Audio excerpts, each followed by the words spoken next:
far kelihatan semua di sini? Harusnya kelihatan ya. Oke, welcome Firlana, Cecep Setiawan. Oke, sip. Oke, oke jelas kelihatan. Oke, ini ada 7 orang. Kita 1 menit lagi kita mulai ya, teman-teman.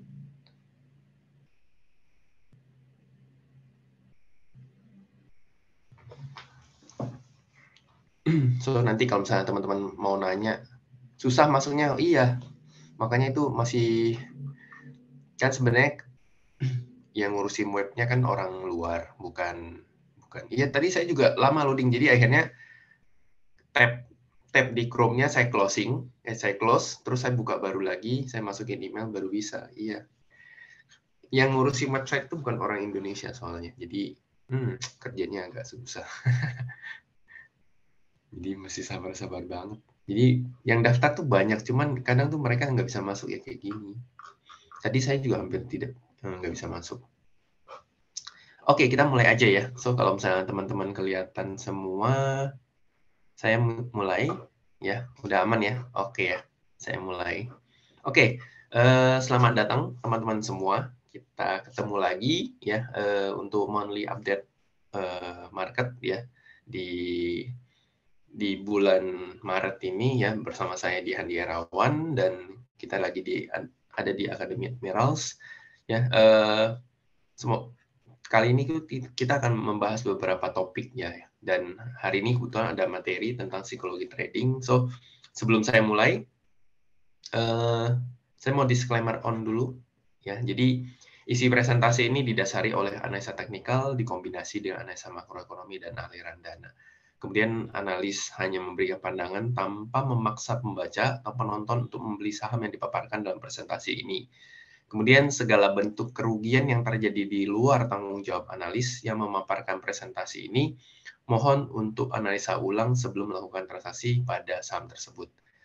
Kemudian, oke, ini ada beberapa topik yang akan kita bahas. Yang pertama, tentu saja ini lagi di bulan Ramadan, so buat teman-teman yang Bapak Ibu yang lagi menjalankan ibadah puasa, saya ucapkan selamat menjalankan ibadah puasa ya, semoga berkah selalu. Dan kita akan bahas ya kondisi market, kondisi ISG, kondisi rupiah, dan peluang-peluang di Ramadan gitu ya. Kemudian kita akan ada satu topik ya tentang become a smart trader with a good psychology. Jadi kita akan bahas dari sisi psikologisnya.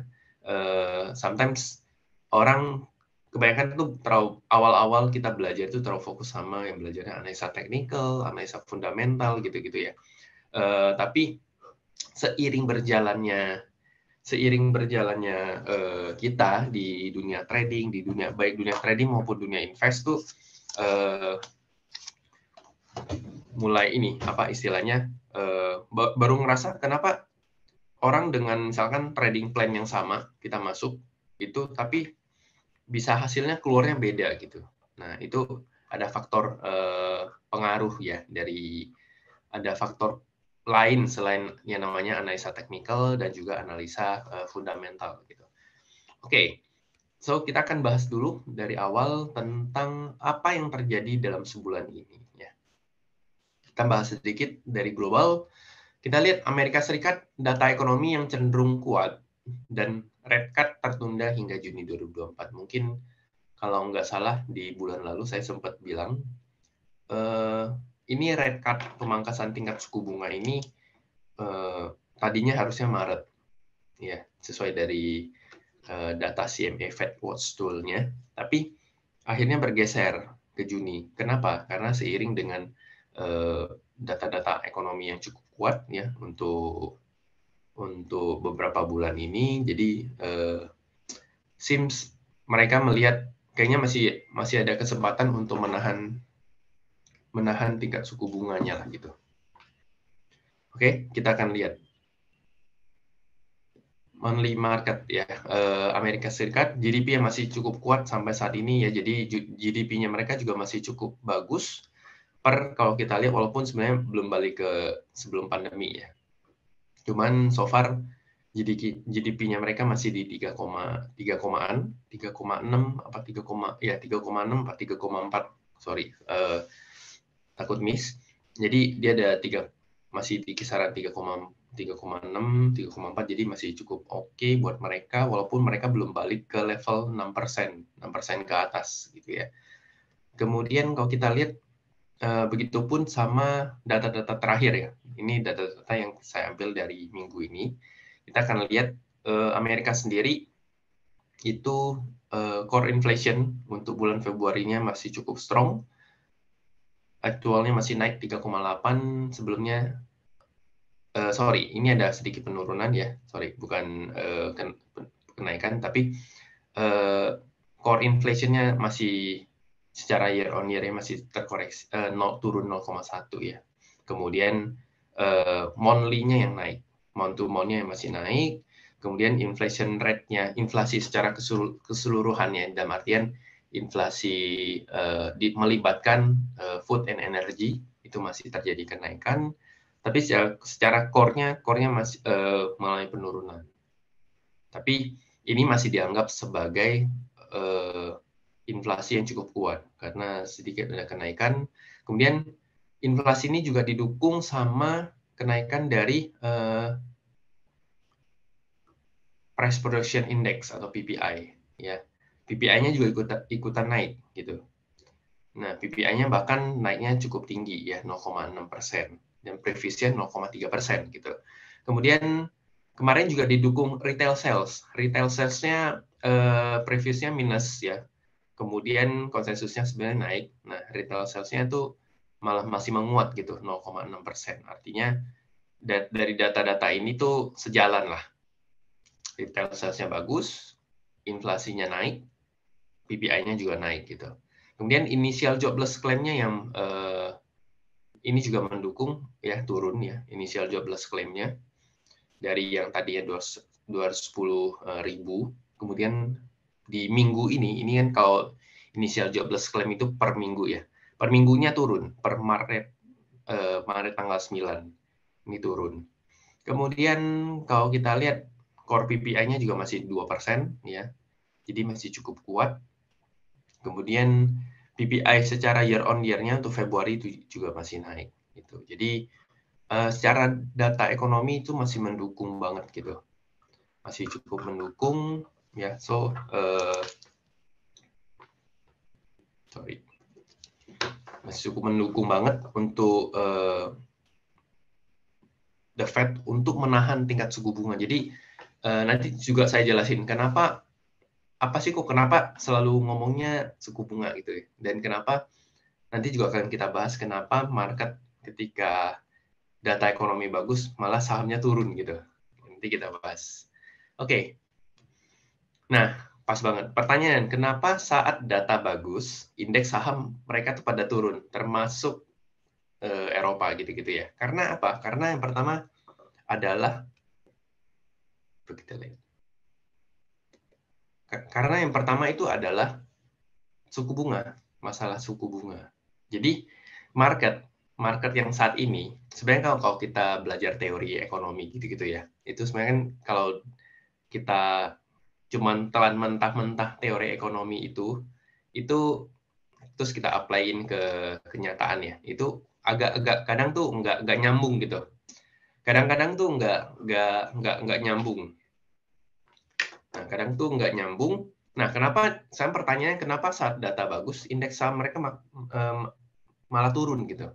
Dan sebaliknya, ketika data ekonominya kurang bagus, indeksnya mereka naik. Itu karena yang dipoinkan sekarang, yang ditujuan apa yang ditargetkan sekarang itu adalah begitu begitu datanya jelek, ya begitu data ekonominya jelek, otomatis kan pelan-pelan inflasi melemah, otomatis mungkin bisa masuk ke deflasi, ya kemudian habis itu GDP-nya otomatis juga berpotensi untuk melemah.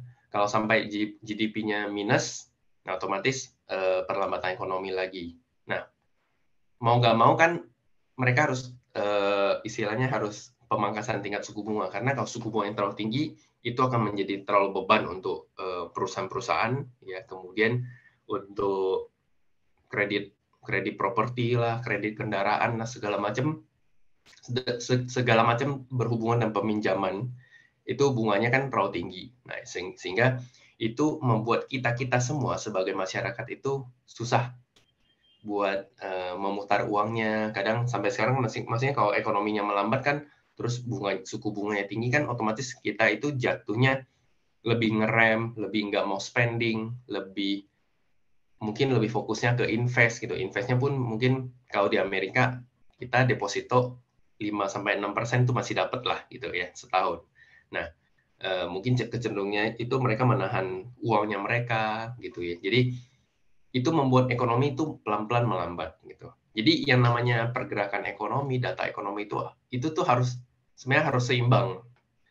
Mau dia segitiga atau dia mau segi 4, tapi harus seimbang. Jadi seimbang itu yang paling bagus menurut saya. Sometimes kenapa? Karena kalau kebanyakan edaran uang di pasar, kemudian inflasi naik, itu juga nggak bagus. Ekonomi terlalu slow juga nggak bagus. Jadi harusnya berimbang gitu lah. Seimbang. Kadang mungkin bergeser dikit ke kanan, inflasinya naik, tapi ada sometimes turun gitu. Jadi pergerakan ekonomi suatu negara tuh harusnya begitu gitu. Jadi dia bergerak seimbang gitu. Nggak boleh yang terlalu dominan. Kamu bisa kalau tiba-tiba fluktuatif ke satu sisi misalkan gitu, ya itu pasti ada something yang perlu kita perhatiin gitu ya, yang perlu kita perhatiin. Dan itu mesti dijaga, itu mesti dijaga sama pemerintah gitu. Nah, balik lagi, nah ketika mereka The Fed ini masih maksa untuk menahan tingkat suku bunga dengan alasan inflasinya harus nyampe 2% dulu gitu. Nah, itu membuat orang-orang kecenderungan untuk salah satunya seperti yang tadi saya bilang, orang akan mostly memasukkan uangnya ke obligasi, memasukkan uangnya kemana? Ke deposito gitu. Karena apa? Karena dengan masih ketidakjelasannya ekonomi saat ini, itu membuat orang untuk misalkan kalau kita yang punya 100 miliar, 1 triliun uangnya, itu kan kalau untuk bergerak di market dengan riski yang lebih tinggi atau aset yang lebih tinggi seperti saham ya, itu kan mikir-mikir, kan nggak gampang gitu. Kalau mungkin kalau kita beli saham Astra itu beli 100 lot mungkin masih tinggal, kalau mau buang tinggal buang kiri gitu. Tapi kalau misalkan kita beli saham Astra tapi kita punya, katakan kita mampu nih untuk porsi untuk beli saham Astra itu katakan 10.000 lot. Nah, untuk beli 10.000 lot itu kan nggak bisa langsung HK kanan aja gitu, nggak bisa. Tapi kita harus nyicil sebulan atau mungkin cicil seminggu. Jadi apalagi kalau kita yang pakainya, kalau misalnya kita punya amount AUM sebesar 1 triliun, kan nggak mungkin kita yang kelola. Kebanyakan kan nggak mungkin kita yang kelola sendiri. Pasti pakai manajer investasi lewat reksadana atau lewat manajer investasi itu langsung gitu. Dan begitu misalkan kita mau masuk 10.000 lot di saham Astra, kan kita nggak bisa secara teknis ya. Ini saya akan share dikit secara teknis itu. Jadi reksadana, manajer investasi itu tuh nggak bisa kalau beli satu saham, dia walaupun dia blue chip, dia nggak bisa langsung habisin target pembeliannya di hari itu, nggak bisa. Karena apa? Karena mereka punya aturan, kalau ketika kalian lagi belanja atau kalian lagi buang barang atau lagi jualan, itu nggak boleh sampai merusak harga market. Itu aturannya. Jadi mau beli nih, misalkan ada orang punya klien 100M mau beli 10M mau beli Astra, mau beli saham blue chip. Jadi si manajer investasi itu akan nyusun strateginya. Selama seminggu 10M itu dipecah-pecah. Jadi karena apa? Karena kalau begitu beli 10M di satu saham Astra, itu pasti harganya akan naik. Tiba-tiba akan bikin volume, itu akan men-trigger trader-trader yang lain, men-trigger big player yang lain itu untuk menarikin saham ke atas. Jadi nggak bisa. Ya, jadi teman-teman, ini sedikit share. Mungkin agak keluar dikit dari topik yang kita ini. Tapi jadi yang harus mereka jaga itu adalah harga marketnya. Astra itu nggak boleh sampai bikin spike volume, nah kayak gitu-gitu. Nah itu nggak boleh. Jadi mereka harus pelan-pelan belanja. That's why orang yang punya duit banyak dengan kondisi saat ini tuh mereka lebih pilih masuk ke obligasi atau mungkin masukinnya ke deposito gitu, kayak gitu. Nah begitu orang memilih untuk masuk ke situ, otomatis kan pasar sahamnya mulai nggak begitu menarik gitu ya. Begitu nggak begitu menarik karena volumenya juga berkurang dan begitu datanya udah mulai jelek. Nah, ini trader-trader semua mostly akan mulai berspekulatif di market saham karena ada mulai ketika market data ekonominya turun, otomatis ini membuka peluang untuk the Fed untuk pemangkasan tingkat suku bunga. Karena apa?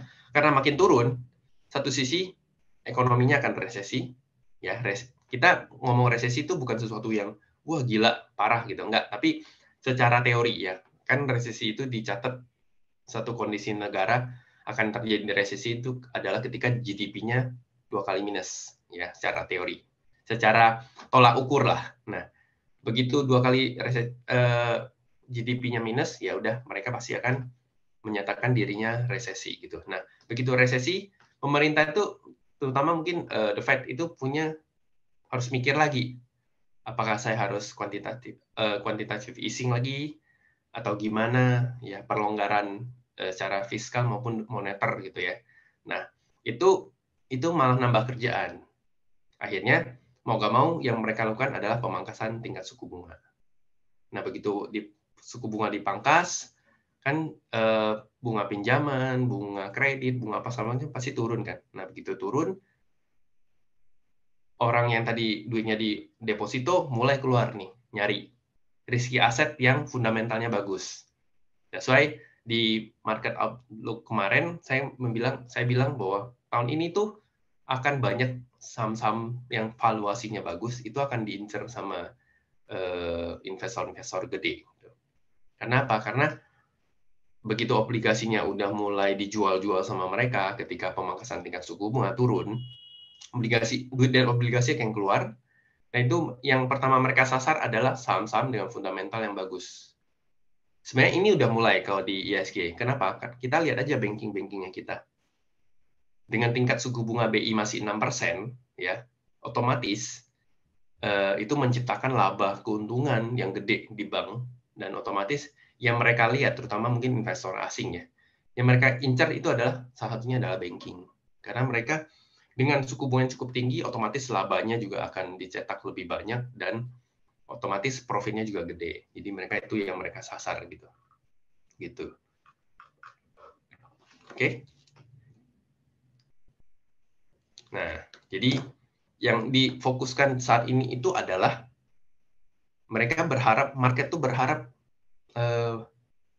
data ekonominya jelek sehingga terjadi pemangkasan tingkat suku bunga. Otomatis begitu terjadi pemangkasan tingkat suku bunga, sahamnya akan mulai menarik, terutama saham-saham mungkin saham-saham teknologi, saham-saham properti, ya itu akan mulai menarik lagi gitu. Ya jadi itu yang difokusin. Jadi tapi apakah selalu berlaku begini? Oh, enggak juga. Makanya tergantung case by case. Makanya kalau teori itu kan sometimes itu satu case aja yang dibahas gitu. Kayak misalkan kalau supply berkurang, otomatis harga naik, ya itu mostly terjadi gitu ya. Dan begitupun juga hukum dari permintaan dan penawaran gitu, teori-teori dasar ekonomi. Tapi sometimes ketika kita lagi di fakta lapangan, itu tuh banyak faktor yang mempengaruhi gitu. Jadi kita harus lihat lebih luas. Nah, begitupun yang soal masalah ini. Kenapa data ekonomi jelek malah saham-sahamnya terbang gitu loh. Saham-saham kripto mungkin sedikit ya, tapi terutama saham. Kenapa pada naik? Ya, karena alasannya yang tadi gitu. Alasannya yang tadi. Contoh misalkan, inflasi. Kita berbicara 2 tahun yang lalu, inflasi naik tinggi-tingginya. Nah, inflasi naik itu kan sebenarnya ada 2 hal. Yang pertama itu adalah karena permintaan yang tinggi, otomatis inflasi akan naik. Atau yang kedua, karena biaya biaya produksinya naik, biaya bahan baku naik. Nah, yang terjadi di tahun 2002, biasanya gini, kalau ketika inflasi yang naik akibat permintaan di pasar naik, itu otomatis akan at least mengerek GDP kita naik, jadi bagus. Tapi yang terjadi tahun 2022 itu adalah demand, bukan demand pull inflation ya, tapi cost push inflation. Jadi cost yang naik, otomatis harganya naik, mau nggak mau masyarakat belanja sesuatu barang dengan harga yang cukup tinggi, yang akhirnya gampang sekali untuk membuat orang itu merasa nggak sanggup lagi untuk belanja, akhirnya ekonominya mulai slow, akhirnya GDP-nya turun. Nah, kayak gitu. Jadi yang namanya inflasi kita juga harus cari tahu, ini inflasinya karena apa gitu. Nah, itu jadi kan case by case kan berbeda kan jatuhnya. Jadi ini kita sambil belajar juga, jadi kita harus melihat kenapa kok malah orang berharap seperti ini gitu. Oh, ternyata begini gitu. Gitu ya. Itu mungkin semoga membantu teman-teman untuk bisa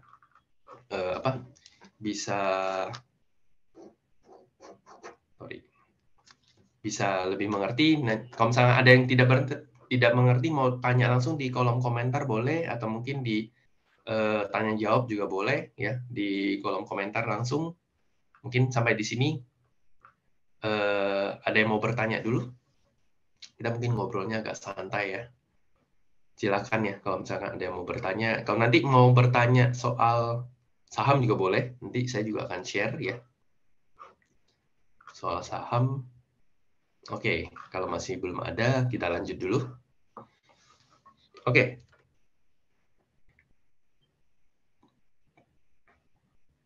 Nah, ini yang ini teman-teman tuh bisa akses nih. Ketik aja CME Fed Watch Tool. Nah, dia ada websitenya. Nah, ini meeting monitoring ya. Meeting informasi. Jadi ini ada jadwal-jadwal FOMC ya. Kalau yang Maret kan nanti 20 Maret tuh ada FOMC.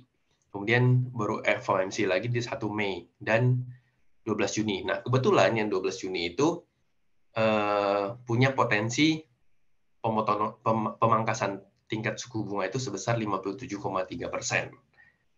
Nah, kalau ini kan tetap, sekarang kan suku bunga US kan di sekitar 2,5 sampai 5,5% ya. Nah,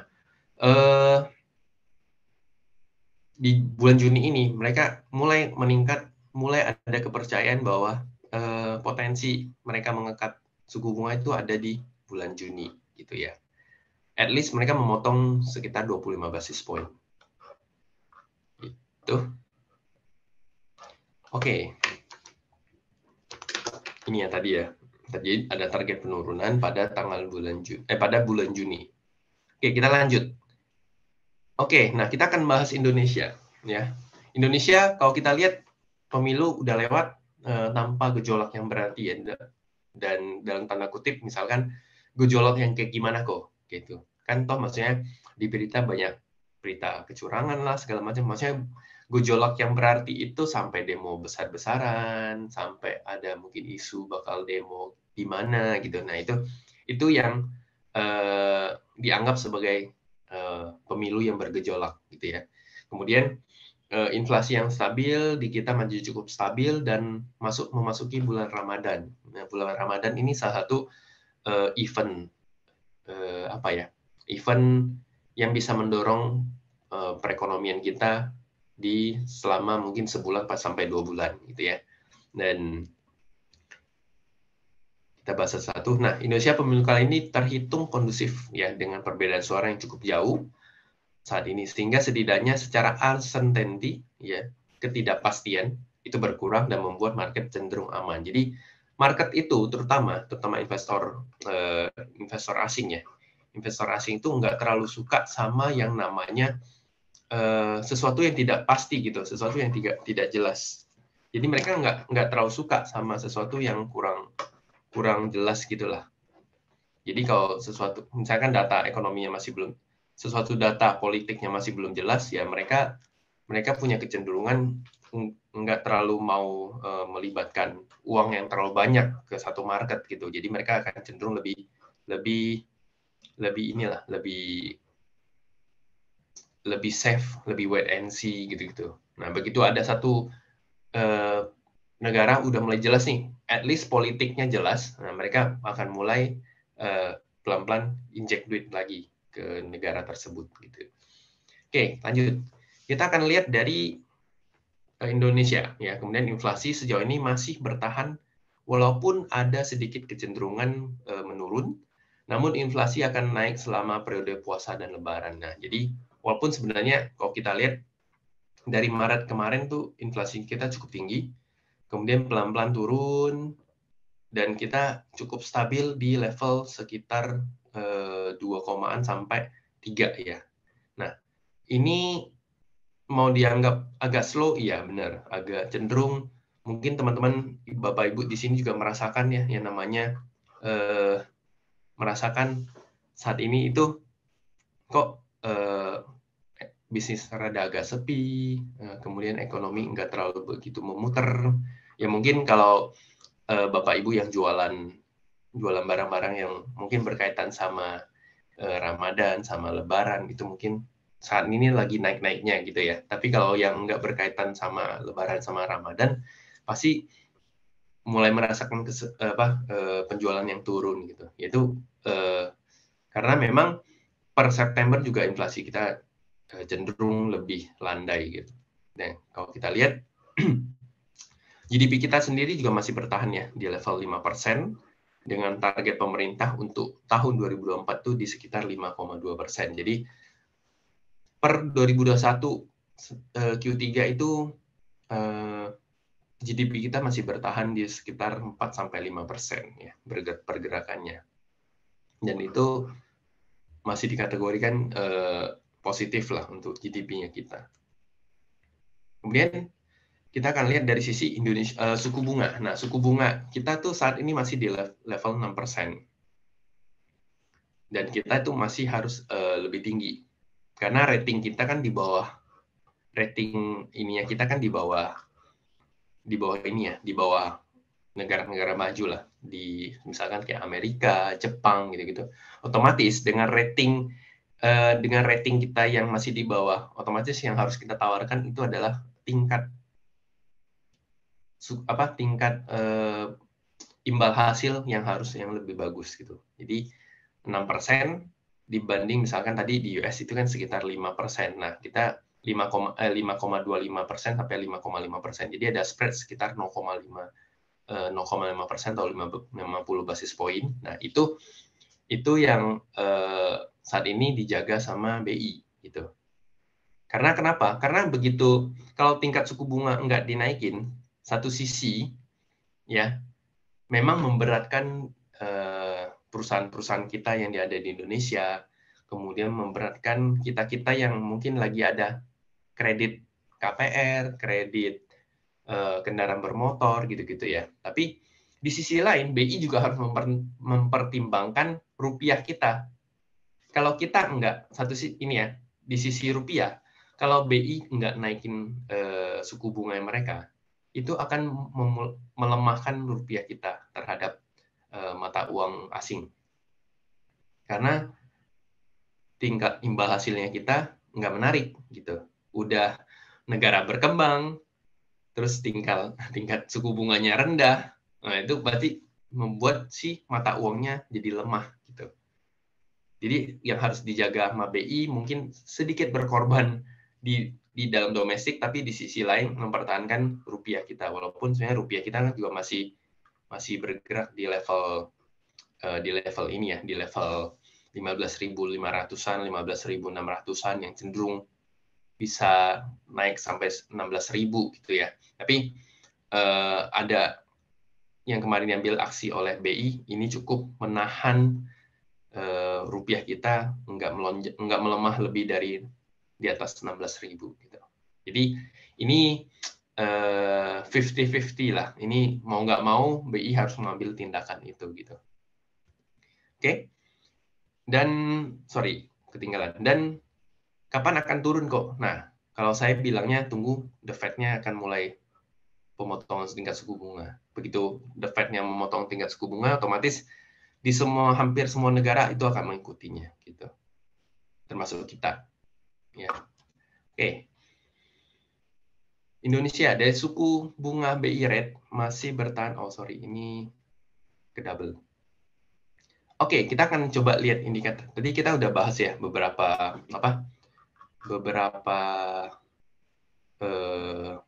poin-poin ya terkait dengan indikator apa yang terjadi selama sebulan ini. Nah, kita akan lihat dari indikatornya. Nah, lagi-lagi, kenapa kok selalu lihat rupiah, selalu lihat mata uang, selalu lihat emas, selalu lihat dolar indeks gitu ya? Karena ini tuh menurut saya, menurut pribadi saya, ini itu sebuah alarm lah. Kira-kira kemungkinan duit akan keluar apa enggak, itu indikatornya adalah lihat dari rupiah. Gitu. Nah, rupiah kita cenderung masih bertahan di sekitar 15.600-an, 15.600-an gitu ya. Nah, saya juga suka compare sama dari sisi teknikal. Mungkin kalau teman-teman Bapak Ibu yang main di forex kan juga itu kan memperdagangkan mata uang, tapi salah satu analisanya adalah dari technical analysis kan. Nah, kita akan lihat apakah secara fundamental, secara makroekonomi itu sejalan sama technical analisisnya apa enggak gitu. Jadi kalau sejalan berarti oh ya berarti benar arahnya akan ke situ. Tapi kalau kita lihat enggak, oh berarti ada sesuatu yang mungkin kita nggak tahu. That's why kita harus lebih mencari lagi ini apa sih kira-kira gitu. Nah, itu yang selalu saya pakai. Jadi kalau kita lihat, kalau ini cara baca rupiahnya, kalau misalkan ke atas artinya rupiahnya melemah. Kan makin naik tuh misalkan 16.000 berarti 16.000 per dolar kan artinya kan rupiahnya melemah. Tapi kalau dia turun begini artinya rupiahnya menguat gitu ya. Makin kuat terhadap US dollar gitu. Dan kita lihat so far rupiah masih bertahan di level 15.600-an. Walaupun kemarin sempat naik hampir mendekati 16.000, tapi karena terjadinya pelemahan dolar ya. Jadi ini pun seperti yang tadi saya bilang, rupiah menguat terhadap dolar, rupiah melemah terhadap dolar. Itu tuh kita harus cari penyebabnya. Ini rupiah terhadap dolar melemah karena memang Indonesia lagi ada masalah atau dolarnya lagi melemah gitu. Nah, itu kita harus cari tahu juga. Jadi kalau rupiahnya menguat ya kita bisa cari tahu ini menguat karena emang mungkin data ekonomi kita bagus atau mungkin secara perpolitikan kita juga bagus sehingga mengundang banyak investor asing untuk masukkan duitnya ke Indonesia, otomatis rupiahnya menguat gitu. Nah, atau mungkin rupiah menguat karena dolarnya Amerikanya lagi bermasalah. Otomatis orang yang pegang dolar akan mulai menjual-jual dolarnya, pindah ke mata uang yang lain, atau mungkin pindah ke aset yang lain, sehingga dolarnya melemah. Begitu dolar melemah, otomatis rupiah di-compare sama dolar, itu rupiahnya akan naik. Gitu. Ya, jadi ada dua. Jadi kita harus lihat, ini rupiah melemah, rupiah menguat terhadap dolar, itu karena apa? Nah, komparasi berikutnya adalah coba komparasi rupiah dengan mata uang lain gitu. Ini mungkin kalau saya di sini kan jelasinnya cuma rupiah dan dolar gitu. Tapi kalau rupiah kalau kita lihat dia menguat terhadap dolar. Kita bisa lihat, coba cek dolar terhadap euro gimana, dolar terhadap Jepang gimana, dolar terhadap yuan gimana, kemudian dolar terhadap mata uang yang lain gimana. Kalau dolar terhadap mata uang yang lain itu dia melemah, artinya masalahnya ada di Amerika. Gitu. Tapi kalau cuman dolar melemah terhadap rupiah, sedangkan dolar terhadap mata uang lain nggak melemah, artinya masalahnya ada di rupiah, gitu ya. Jadi simple ininya begitu. Oke. Sorry. Oke. Sampai di sini ada pertanyaan dulu. Ya, jadi kita belajar jangan cuma lihat rupiah melemah nih gitu. Nah, kita harus cari tahu rupiah melemah itu karena faktor Indonesianya, faktor rupiahnya atau faktor dolarnya gitu. Jadi kita harus cari tahu. Nah, so far kalau kita lihat memang ada indikasi secara teknikal rupiah itu akan menguat. Rupiah itu akan menguat, ya.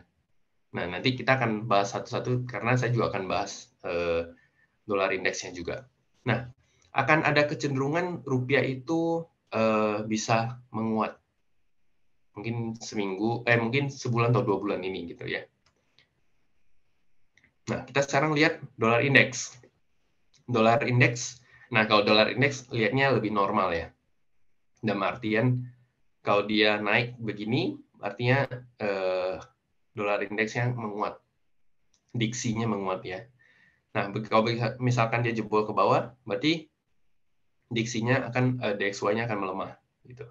Nah, kita akan lihat secara teknikal dia masih kan mirip-mirip seperti rupiah ya. Ada sedikit pola ascending triangle.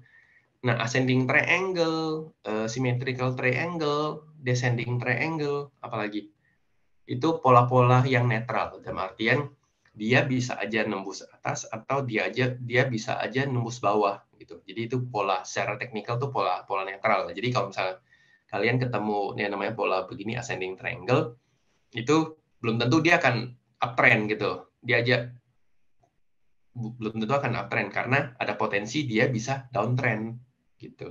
Nah, itu yang mesti dipertimbangin gitu ya. Nah, kita lihat dari dolar indeks sih masih akan ada potensi untuk menguat ya. At least setidaknya sampai 104. Nah, ada potensi. Begitupun juga dia punya potensi untuk melemah juga. Nah, kita akan sama-sama lihat nanti. Ya, karena tadi kalau saya lihat kan di sini rupiah secara teknikal kemungkinan akan bisa menguat gitu ya. Karena mulai jebol di area garis ini, otomatis kalau dia minggu depan atau mungkin 2 minggu lagi nggak naik ke atas, maka mulai terkonfirmasi, at least rupiahnya akan mulai menguat gitu ya. Nah, tapi kita juga harus lihat dolarnya. Begitupun dolarnya juga, begitu dia melemah ke bawah, nah, maka potensi dari penguatan rupiah itu kelihatan gitu. Oke, kita akan lihat lagi begitupun dengan gold atau emas ya. Ini SAU ya. Nah, kita lihat emas berjangka ini kalau kita lihat ini adalah target mingguan ya, target bulanan lah. Karena kalau kita lihat ini ada symmetrical triangle. Kemudian targetnya akan ada di sekitar 2220. Sekitar inilah. Nah, emas ini udah rally dari awal Maret naik terus. Nah, naik terus di saat DXY-nya turun. Jadi lawannya dolar itu di apa istilahnya? Komoditas. Ini kan gold kan termasuk komoditas ya, komoditas metal. Kalau oil itu kan oil batu bara itu komoditas energi. Nah, komoditas gold, dollar index terhadap komoditas itu berseberangan. Kalau komoditasnya naik, otomatis dolarnya biasanya akan melemah. Begitupun ketika dolarnya menguat, komoditasnya akan melemah. Gitu. Nah, ini tadi udah kelihatan DXY-nya melemah, tapi gold-nya menguat. Nah, gold itu masih ada potensi untuk naik sampai 2220 karena secara teknikal dia ada sedikit mini symmetrical triangle ya. Ini karena saya pakai time frame satu hari daily ya, jadi kelihatannya seperti penan. Tapi kalau kita pakai 1H itu cenderung lebih ke kayak symmetrical triangle. Tapi apakah ada potensi dia masih menguat lebih itu kok? Karena daily-nya kan jadinya penan. Oh, masih ada. Cuman saya nggak mau lihat terlalu jauh. Karena kan gimana pun kita harus lihat dari data fundamental, data makroekonominya juga kan. Ketika goal-nya tiba-tiba terbang mendekati 2.500, mendekati 3.000, nah itu berarti secara ekonomi dunia itu pasti ada masalah. Karena apa? Karena gold itu masih dipakai alat lindung atau hedging aset atau alat lindung. Jadi ketika satu negara bermasalah, maka orang akan nyari aset yang lebih aman, yaitu salah satunya masih dipertimbangkan itu adalah gold. Jadi gold pun bisa jadi indikasi. Ini gold naik terus, ada apa nih? Gitu. Ada masalah apa nih?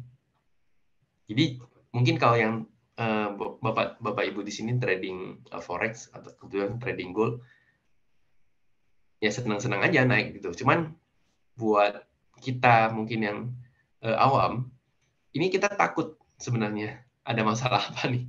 Kenapa goldnya naiknya begitu kenceng gitu? Nah itu kita mempertanyakan itulah.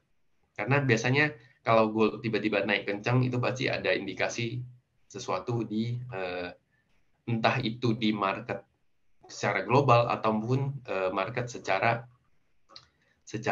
apa ya istilahnya? Secara market secara di global Amerika, contoh di negara Amerika. Oke, ini ada pertanyaan. Jadi kalau kita mau beli saham, apakah harus nunggu indeks dan fundamental yang bagus dulu kok? Bagaimana kalau kita tidak saran dengan teknik? Oke, nanti kita akan bahas ya. Oke, Pak, mohon dibantu jelaskan dampak lebih luas dari inflasi turun. Maka suku bunga turun, dolar turun, mata uang lain naik, termasuk rupiah, gold naik. Dan apakah metal dan minyak naik karena dolar turun? Nah, nih Pak Cecep tadi saya baru bahas nih. Nih karena saya baru baca. Ya, jadi itu yang tadi yang saya bilang. Kalau dolar turun, otomatis hubungan ke komoditasnya biasanya komoditas itu cenderungnya akan naik. Akan naik ya. Nah, makanya tadi kalau kita bahas goldnya naik, otomatis dolarnya, ini kalau goldnya masih naik, maka indikasinya adalah DXY-nya akan turun. Gitu ya. Nah, kita lihat satu indikasi lagi. US oil.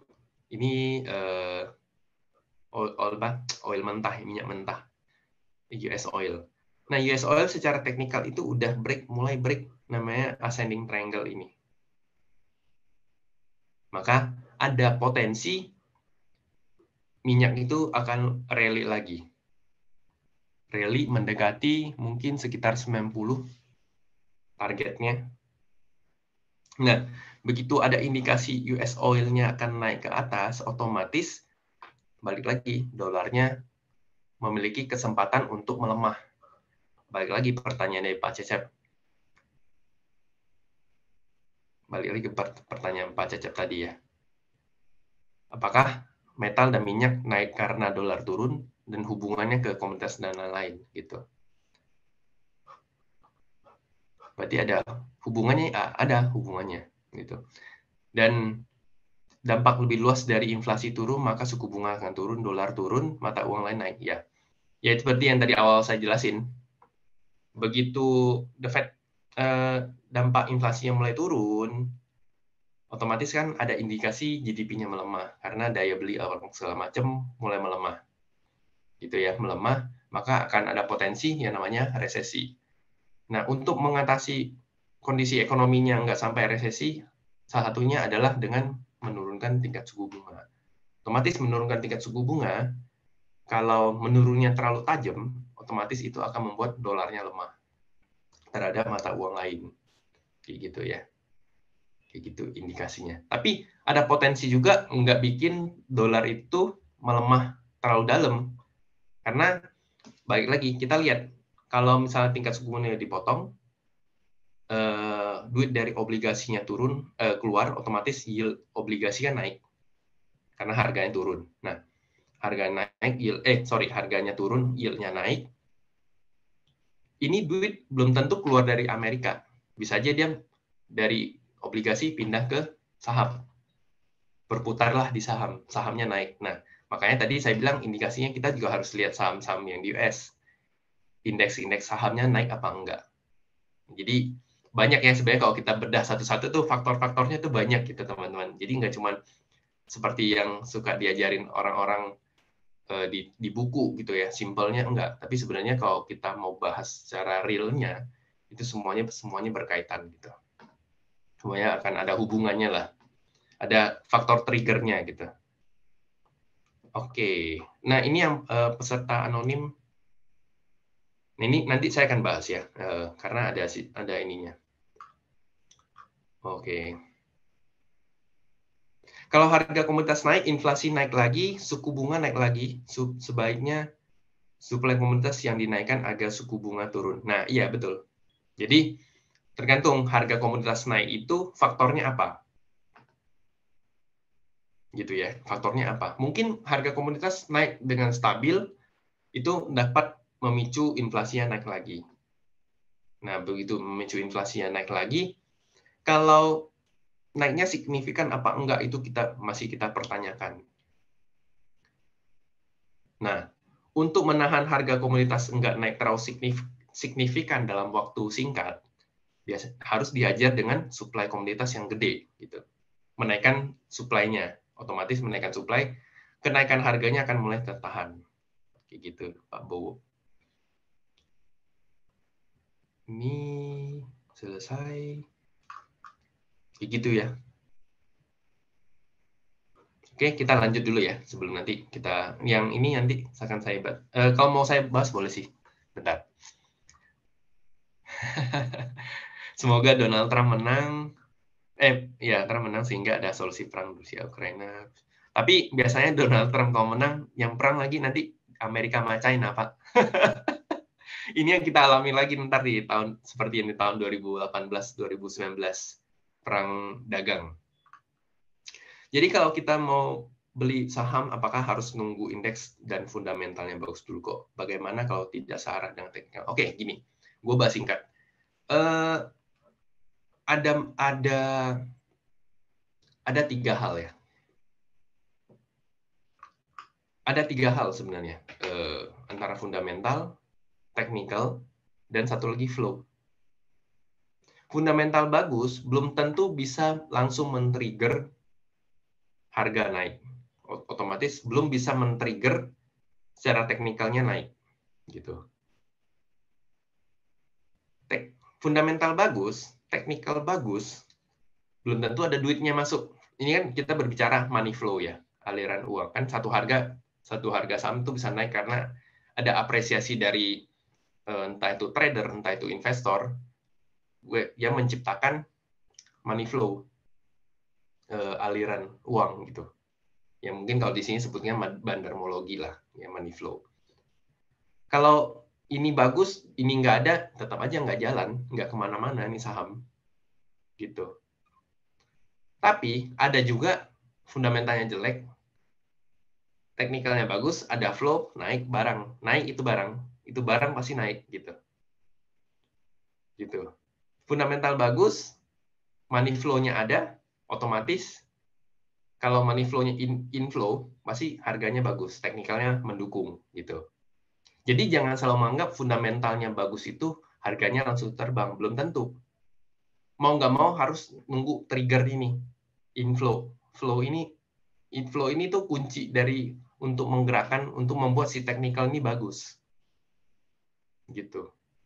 Begitupun ada juga fundamental bagus nih, tapi teknikalnya jelek, outflow. Terus money flow-nya outflow. Ada. Jadi balik lagi, kalau kita masuk ke saham itu kita mau belajarnya mau jadi trader atau mau jadi investor.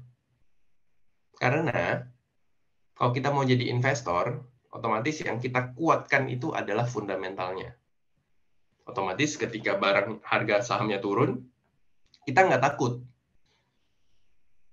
Kita nggak takut kalau nanti sahamnya akan rusak atau kegocap.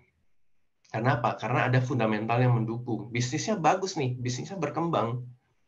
Tiap tahun tuh labanya naik, profitnya naik, gitu. Bisnisnya bagus, gitu. Nah, kalau udah begitu, tapi harga yang belum kemana, itu secara fundamental kalian boleh beli. Dan itu biasanya untuk invest, bagus. Gitu. Tapi kalau kita memilih menjadi trader, yang lebih difokuskan itu adalah analisa teknikal. Fundamental perlu nggak kok? Perlu. Fundamental itu perlu. Perlunya kenapa? Sebagai trader, kita butuh yang namanya fundamental itu agar menghindari dari hal-hal yang nggak kita sukain lah. Market tiba-tiba sahamnya dibuang sampai gocap. Satu. Tiba-tiba ada corporate action yang jelek. Tiba-tiba gagal bayar alias utangnya membludak. Kayak gitu. Misalkan kita ambil contoh, gue paling suka ambil contoh Seritek, saham Seril ya. Nggak tahu masih ingat nggak bapak-bapak, ibu-ibu di sini, Seril. Seril itu kalau kita sebagai trader, kita trading aja bagus.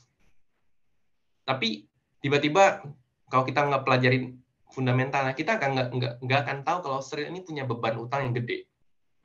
Nah, makanya itu salah satu bukti kenapa walaupun saya sebagai trader, at least saya tahu ini perusahaan labanya gimana, utangnya gimana, cara dia mencetak labanya seperti apa. At least kita kalau jadi trader tuh nggak usah tahu terlalu dalam lah, nggak usah terlalu mesti hitung rasio inilah, mesti hitung rasio itulah. Kita sebagai trader tuh nggak perlu. Kalau sebagai fundamental ya at least kita tahu, harus tahu gitu. Tapi kalau sebagai trader kita nggak tahu, kita cuma tahu at least perusahaan ini sehat. Jangan sampai aneh-aneh gitu. Karena aneh-aneh perusahaan aneh-aneh itu bisa tiba-tiba meledak. Begitu meledak, ini nggak jarang dilihat dari technical gitu loh. Itu yang harus diantisipasi. Jadi tahu ya. Jadi itu nanti juga akan saya bahas juga kok. Kenapa kalian harus yang harus dilakukan adalah kita harus lebih memilih mau jadi trader, mau jadi investor. Kalau komoditas naik, inflasi naik, suku bunga naik, dolar makin menguat ya berarti kok. Iya. Tapi tergantung inflasi dan suku bunga yang mana yang naik. Kalau inflasi Amerika naik, suku bunganya naik, dan suku bunganya The Fed yang naik, ya berarti dolarnya akan menguat gitu. Tanya lagi Pak, kalau komoditas naik maka inflasi lagi ya. Artinya Fed nggak akan turun. Nah, betul. Muter-muter gitu aja. Emang jadinya nggak kemana-mana kan Pak Cecep. Ekonominya tuh nggak kemana-mana gitu. Gitu. Oke, ini saya set dulu. Betul. Muter-muter aja gitu. Makanya harusnya kalaupun saat ini ininya naik, saat ini kalau harga komoditasnya naik, mungkin tapi kalau nggak ada masalah perang apa segala macam, harusnya aman lah, nggak terlalu berpengaruh yang gimana-gimana. Kalau dolar menguat, nanti komoditas turun dengan sendirinya kok. Biasanya ke-triggernya akan turun sendiri, gitu. Akan turun sendiri, gitu ya. Semoga Donald Trump. Oke, ini tadi udah saya jawab. Oke, kita lanjut dulu ya, karena masih ada materi. Oke, kita tadi udah bahas US Oil. US Oil-nya juga ada kemungkinan akan naik, mungkin sampai 90. Jadi, buat kita yang punya mobil, punya kendaraan bermotor, siap-siap. Karena harga bensin segala macam mungkin agak sedikit volatile ya. Oke, obligasi. Nah, kita lihat obligasi US juga. Ini juga jadi salah satu faktor ya, salah satu cara kita lihat lah gitu. Jadi kalau kita lihat juga indikasi yield ya, ini US 10 year yield ya. Ini jadi kita lihat harga imbal hasil. Imbal hasilnya kan masih di level 4,3%. Sorry, ini agak kekecilan. Jadi masih harga di level 4,3%. Nah, begitu ada indikasi dia mulai naik, otomatis kan harganya akan turun. Jadi yield itu berkebalikan sama harga. Kalau yield-nya naik, imbal hasilnya naik, otomatis harga obligasinya turun. Oke. Nah, ini obligasi 10 tahunnya kita. Nah, obligasi 10 tahunnya kita indikasinya masih akan stagnan, cenderung stagnan. Karena kita lihat suku bunga masih cukup tinggi dan mereka masih bertahan, obligasi imbal hasilnya kita tuh masih di level 6,6%. Jadi masih akan ada kecenderungan untuk bergerak sideways gitulah, masih belum akan kemana-mana. Oke, selanjutnya, sorry. Kita akan lihat dari sisi ISG. Nah, ISG kalau kita lihat semenjak dia naik di atas 7.000 dan 7.100 terjadi inflow. Jadi ini indikator inflow ini ya, foreign flow buy dan sell. Kalau hijau ini buy dan merah ini sell. Nah, kecenderungannya mulai inflow di area-area ini. Artinya banyak masuk duit di sekitar ketika ISG di atas 7.000. Karena seingat saya dulu ketika ISG di atas 7.000 tuh banyak orang jualan, banyak manajer investasi jualan. Kelihatannya dari mana? Kalau kita yang sering trading tiap hari, kebetulan kan di grup ya House of Trader Community kan setiap hari trading. Nah, itu tuh kadang kita juga kedetek ada uang yang keluar gitu dari running trade-nya secara kompak gitu. Nah, itu biasa MI itu lagi jualan, manajer investasi itu lagi jualan.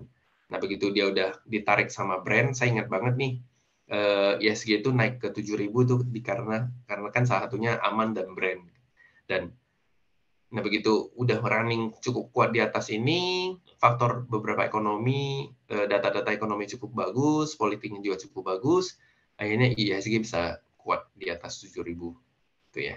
Dan terakhir kemarin ini ada FTSE rebalancing dan kelihatannya FTSE rebalancing-nya ada outflow ya. Ada outflow di FTSE rebalancing sama wisdom tree-nya. Ini rebalancing index sejenis MSCI lah, kalau misalnya teman-teman tuh masih belum gitu ngerti gitu ya. Tapi ini tuh kemarin tuh ada terjadi outflow setelah sekian kemarin ada inflow yang cukup bagus gitu ya. Dan ini secara teknikal ISG mungkin perlu kita saya lihat yang perlu kita waspadai juga ya, karena selagi dia besok hari Senin atau minggu depan dia nggak balik di atas 7370 ya, area ini 7370, maka ada potensi ISG itu bisa balik lagi ke bawah. Jadi itu perlu diwaspadain lah gitu ya. Kemudian nah ini ada monthly. Kalau kita lihat sebulan terakhir per tanggal 15 Maret ya, ISG ini naik 1,64%. Kemudian kalau kita lihat satu bulan terakhir net foreign buy-nya itu masih di regular market tuh sekitar 6,6 triliun, tapi di all market, baik itu all market tuh regular sama tunai ya, nego plus tunai gitu ya, itu totalnya ada sekitar 13,19 triliun, jadi masih cukup gede inflow-nya kita. Kemudian ini juga ada data dari investortrust.id, itu portal berita. Ini pembelian dan penjualan bersih saham oleh asing, ya ini saham. Nah, terjadi pembelian dan penjualan bersih SBN oleh investor asing. Jadi, secara obligasinya ada terjadi outflow, tapi ada inflow di saham.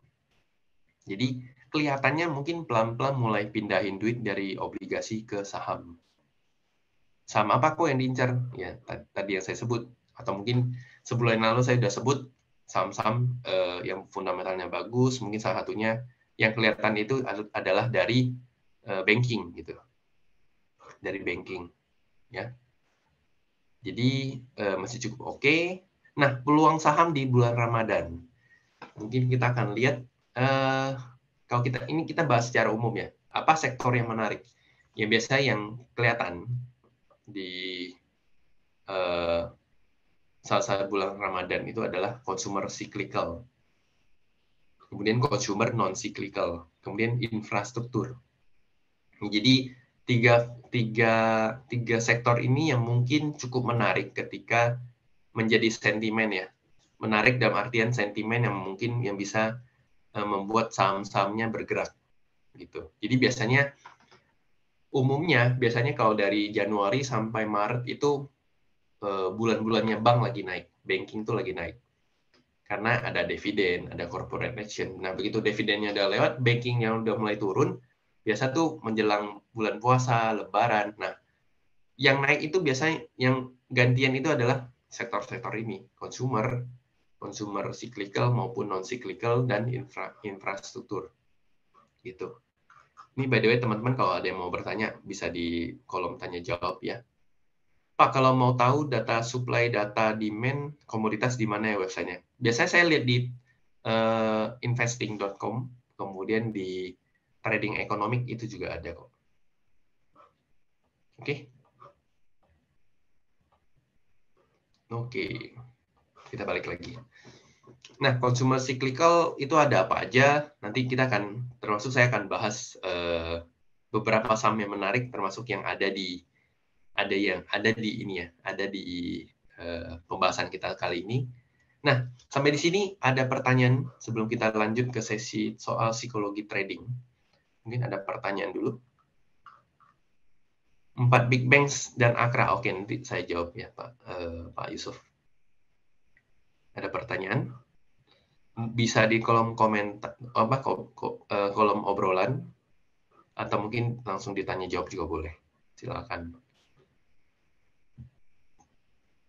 Kalau nggak ada, kita lanjut dulu ya. Oke, kita akan lihat saham yang menarik. Oke, nanti kita akan bahas. Tapi yang kita bahas dulu adalah become a smart trader with a good psychology. Jadi, walaupun materinya ini smart trader ya, tapi ini nggak menutup indikasi bahwa kita sebagai investor juga butuh kok itu. Yang namanya kita juga sama-sama di satu market yang sama gitu ya. Oke, kita lihat beberapa problem yang sering kita alami. Fear and greed. Kita pernah ngerasain yang namanya, aduh takut satu saham ini turun terus. Takut sama satu saham ini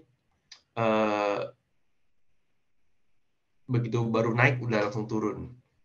Takut saya beli saham ini karena takut dia turun.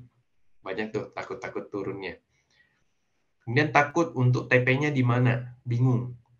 Takutnya begitu di TP, sahamnya makin naik ke atas. Itu juga.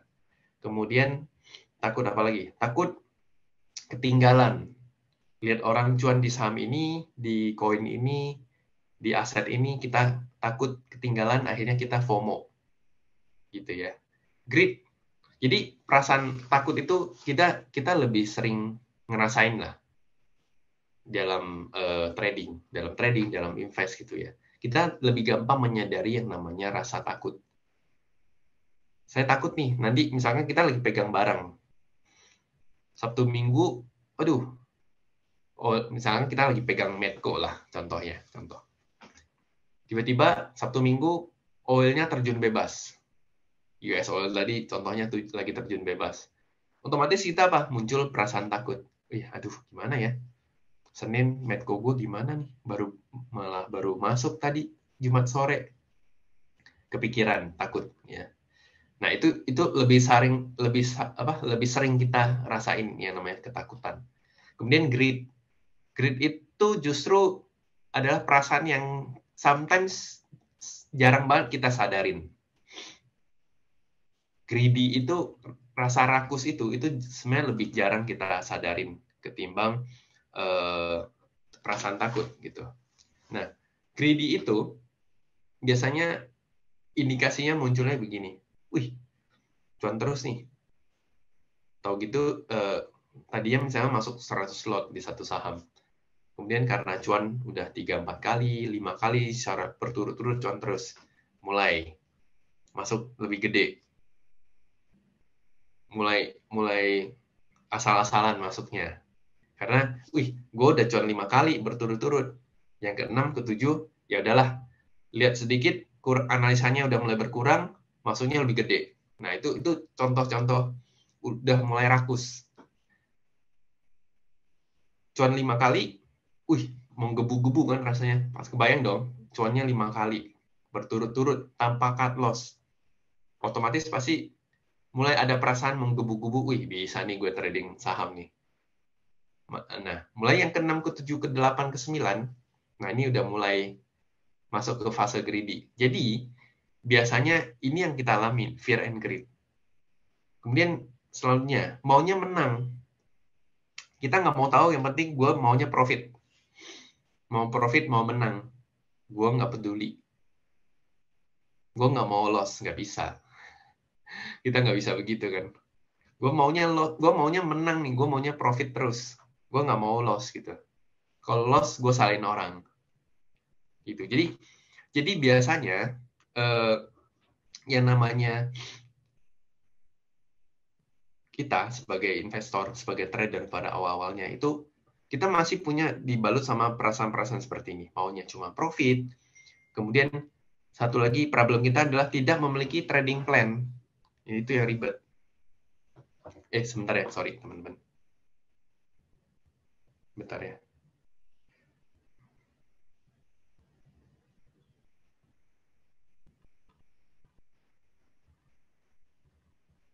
Oke. Sorry, kepotong lagi tadi dikit. Nah, kita seringnya di awal-awal tuh kita ikut orang. Akhirnya kita tidak punya trading plan. Nah, ketika kita tidak punya trading plan, kita tuh bingung. Ini jualnya di berapa, mau taking profitnya di mana. Itu kan jadi bingung. Alhasil muncul lagi fear. Muncul lagi greedy, takut. Tapi kalau buat TP sekarang, ntar naik lagi gimana? Gitu, mulai rakus, mulai takut gitu. Nah, sulit mengakui kesalahan. Kita tuh sometimes kalau udah awal-awal trading ya, itu kita sulit mengakui kesalahan. Nah, contoh mengakui kesalahan seperti apa kok? Contoh mengakui kesalahan itu adalah ketika sahamnya udah mulai turun, udah melewati level SL-nya kita tuh masih nggak mau cut loss. Itu satu. Udah misalkan cut loss-nya harusnya 5%, tapi sampai 10% pun kita masih nggak mau cut loss gitu. Nah, itu salah satu contoh kita sulit mengakui kesalahan kita. Pasti kan teman-teman Bapak Ibu di sini mengalami lah. Saya pun dulu mengalami begitu, sampai sekarang juga kadang-kadang juga masih. Ya namanya kita manusia, masih punya potensi untuk mengalami hal-hal begitulah. Wajar, itu wajar. Cuman itu tuh harus kita atur, itu tuh harus kita batasi, harus kita manage ya itu. Tapi kalau kita nggak manage tuh itu akan jadi masalah. Nah, lupa tujuan trading dan tidak disiplin. Nah, ini. Kemudian tidak bisa mengatasi emosional karena sulit mengakui kesalahan, kemudian lupa tujuan kita trading kan sometimes tuh kita masuk nih ikut orang masuk atau kita beli aja. Tapi kita tuh sebenarnya nggak tahu tujuan kita trading tuh apa. Tujuannya kita entah itu untuk trading atau kita untuk invest itu sometimes kita masih bingung. Ketika sahamnya udah mulai nyangkut ke bawah kita baru nyari-nyari nanya, kok tapi ini fundamentalnya bagus kan kok. Nah, itu udah salah. Saya bisa kata-kata itu salah. Karena apa? Karena tujuannya kalian di awal tuh nggak jelas. Kalau gue mau trading, ya gue harus ikutin trading plan yang ada. Gue mau invest, ya gue harus ikutin fokusnya pada fundamental gitu. Jangan dengar, si orang ini ngomong ini bagus, gue ikutan beli. Begitu turun, gue nyalain dia karena dia bilang ini bagus. Nggak boleh, itu sebenarnya nggak boleh.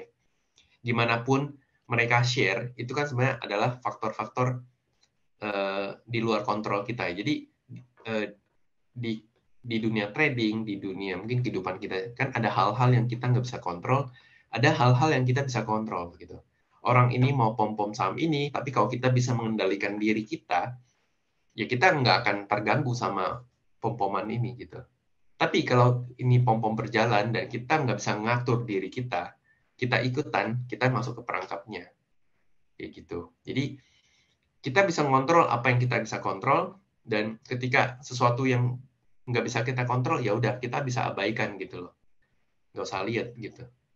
Makanya di tahun 2020, tahun 2021, mungkin teman-teman juga ngalamin, itu Instagram Story rame banget orang ngepost. Bahkan sekarang, rame banget orang itu ngepost cuannya di cryptocurrency, cuannya di saham ya, kalau tahun 2020-2021. Gampang cuan sehari bisa cuan 20% di saham, segala macam, gampang banget dapat saham ARA-ARA gitu ya. Nah, tapi itu kalau kita nggak kontrol postingan-postingan orang-orang ini, itu kita otomatis mulai greedy, mulai muncul FOMO-nya. Bukan greedy, tapi FOMO, fear of missing out. Kita takut ketinggalan. Akhirnya kita ikut orang beli. Ujung-ujungnya belinya di pucuk. Ujung-ujungnya belinya ketika saham itu udah mau turun. Akhirnya apa? Akhirnya nyangkut. Karena apa? Karena kita nggak bisa ngontrol diri kita. Kita ke-trigger sama orang-orang ini.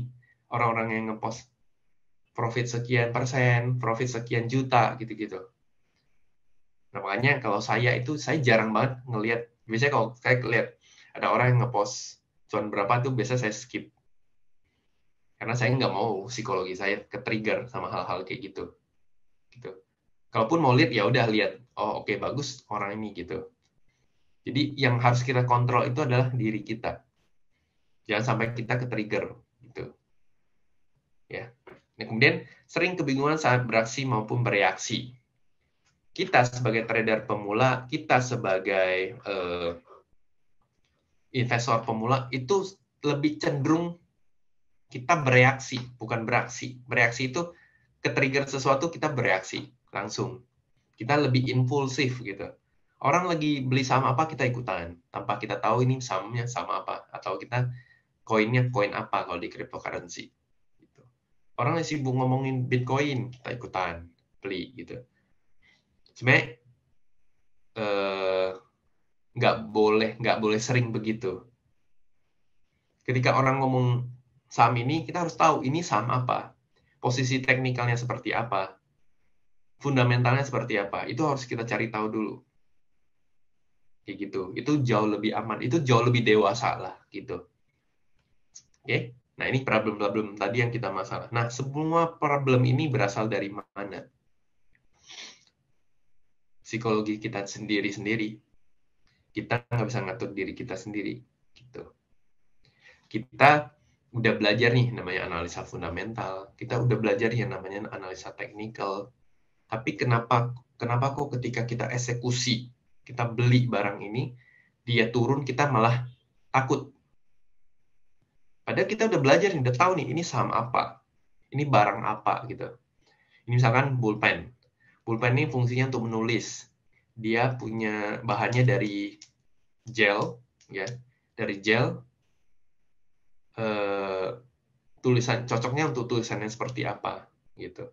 Tapi begitu kita pakai, kadang dia macet, kadang dia nggak bisa, atau kadang dia bermasalah. Nah, itu kadang kita langsung takut gitu. Nah, begitupun di saham. Kita beli saham apa? Medco. Kita beli saham ya Medco lah. Kita udah tahu nih fundamentalnya Medco seperti apa, usahanya apa. Begitu sahamnya tiba-tiba turun, kita udah takut. Padahal kalau biasanya orang investor ya, investasi. Karena fokusnya pada fundamental, ketika barangnya lagi turun, harganya lagi turun, itu saatnya untuk beli. Gitu, saatnya untuk beli. Apalagi harga pasarnya turun di bawah harga fair value-nya, nilainya. Harga sama nilai kan berbeda.